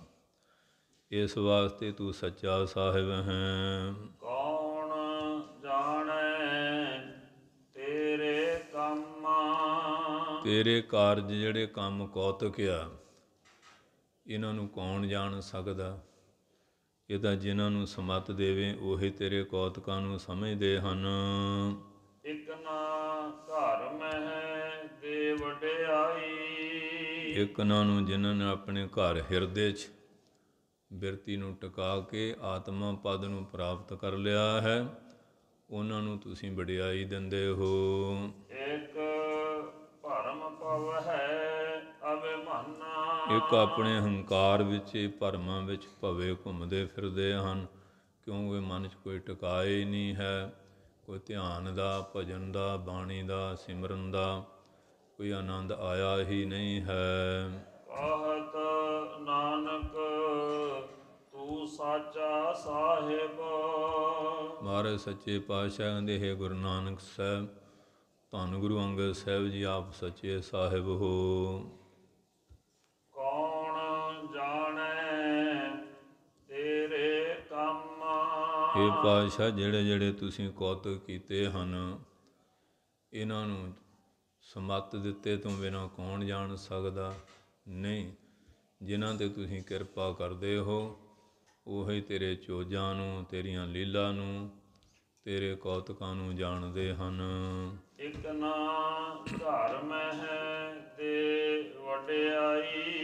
ਇੱਕ ਉਹਨਾਂ ਨੂੰ ਆਪਣੀ ਸਾਧ ਸੰਗਤ ਰੂਪੀ ਘਰ ਵਿੱਚ ਸੇਵਾ ਸਿਮਰ ਦੀ ਸਮੱਤ ਦੇ ਕੇ ਵਡਿਆਈ ਬਖਸ਼ਦੇ ਹੋ। ਇੱਕ ਭਰਮ ਪਵ ਹੈ ਅਭਿਮਾਨਾ। ਇੱਕ ਹੰਕਾਰ ਵਿੱਚ ਗੁਰੂ ਘਰ ਦੇ ਦੋਖੀ ਨਿੰਦਕ ਬਣ ਕੇ ਭਰਮਾਂ ਵਿੱਚ ਭਵੇ ਘੁੰਮਦੇ ਫਿਰਦੇ ਹਨ, ਲੋਕਾਂ ਨੂੰ ਗਲਤ ਗੱਲਾਂ ਕਰਕੇ ਨਿਸ਼ਰਦ ਕਰਦੇ ਹਨ, ਆਪ ਭਟਕਦੇ ਦੂਆਂ ਨੂੰ ਵੀ ਭਟਕਾਉਂਦੇ ਹਨ। ਇੱਕ ਇਹੋ ਜਿਹਾ ਵੀ ਮਨਮੁਖ ਬੰਦੇ ਹੈ, ਗੁਰਮੁਖ ਵੀ ਹੈਗੇ ਹੈ। ਗੁਰਮੁਖਾਂ ਦੀ ਸ੍ਰਿਸ਼ਟੀ ਵੀ ਹੈ, ਮਨਮੁਖਾਂ ਦੀ ਵੀ ਹੈ। ਸੋ ਸਤਿਗੁਰ ਸੱਚੇ ਪਾਤਸ਼ਾਹ ਕਿਰਪਾ ਕਰਨ, ਗੁਰਮੁਖਤਾਈ ਬਖਸ਼ਿਸ਼ ਕਰਨ। ਆਈ ਸੰਗਤ ਨੂੰ ਜੀ ਆਇਆਂ। ਸਾਰਿਆਂ ਦਾ ਬਹੁਤ ਬਹੁਤ ਧੰਨਵਾਦ ਆ, ਪ੍ਰਬੰਧਕਾਂ ਦਾ ਵੀ, ਸੰਗਤਾਂ ਦਾ ਵੀ, ਸੇਵਾਦਾਰਾਂ ਦਾ। ਮਹਾਰਾਜ ਮਿਹਰ ਕਰਨ, ਪੰਥ ਵਿੱਚ ਏਕਤਾ, ਇਤਫਾਕ, ਚੜ੍ਹਦੀ ਕਲਾ ਬਖਸ਼ਿਸ਼ ਕਰਨ। ਹੁਕਮਨਾਮਾ ਕਾਫੀ ਵੱਡਾ ਹੈ, ਫਿਰ ਸਮਾਂ ਬਹੁਤ ਹੋ ਜਾਏਗਾ, ਕਿਉਂਕਿ ਆਪਣੀ ਕਤਾਰ ਵੀ ਬੜੀ ਲੰਮੀ ਹੁੰਦੀ ਨਾ।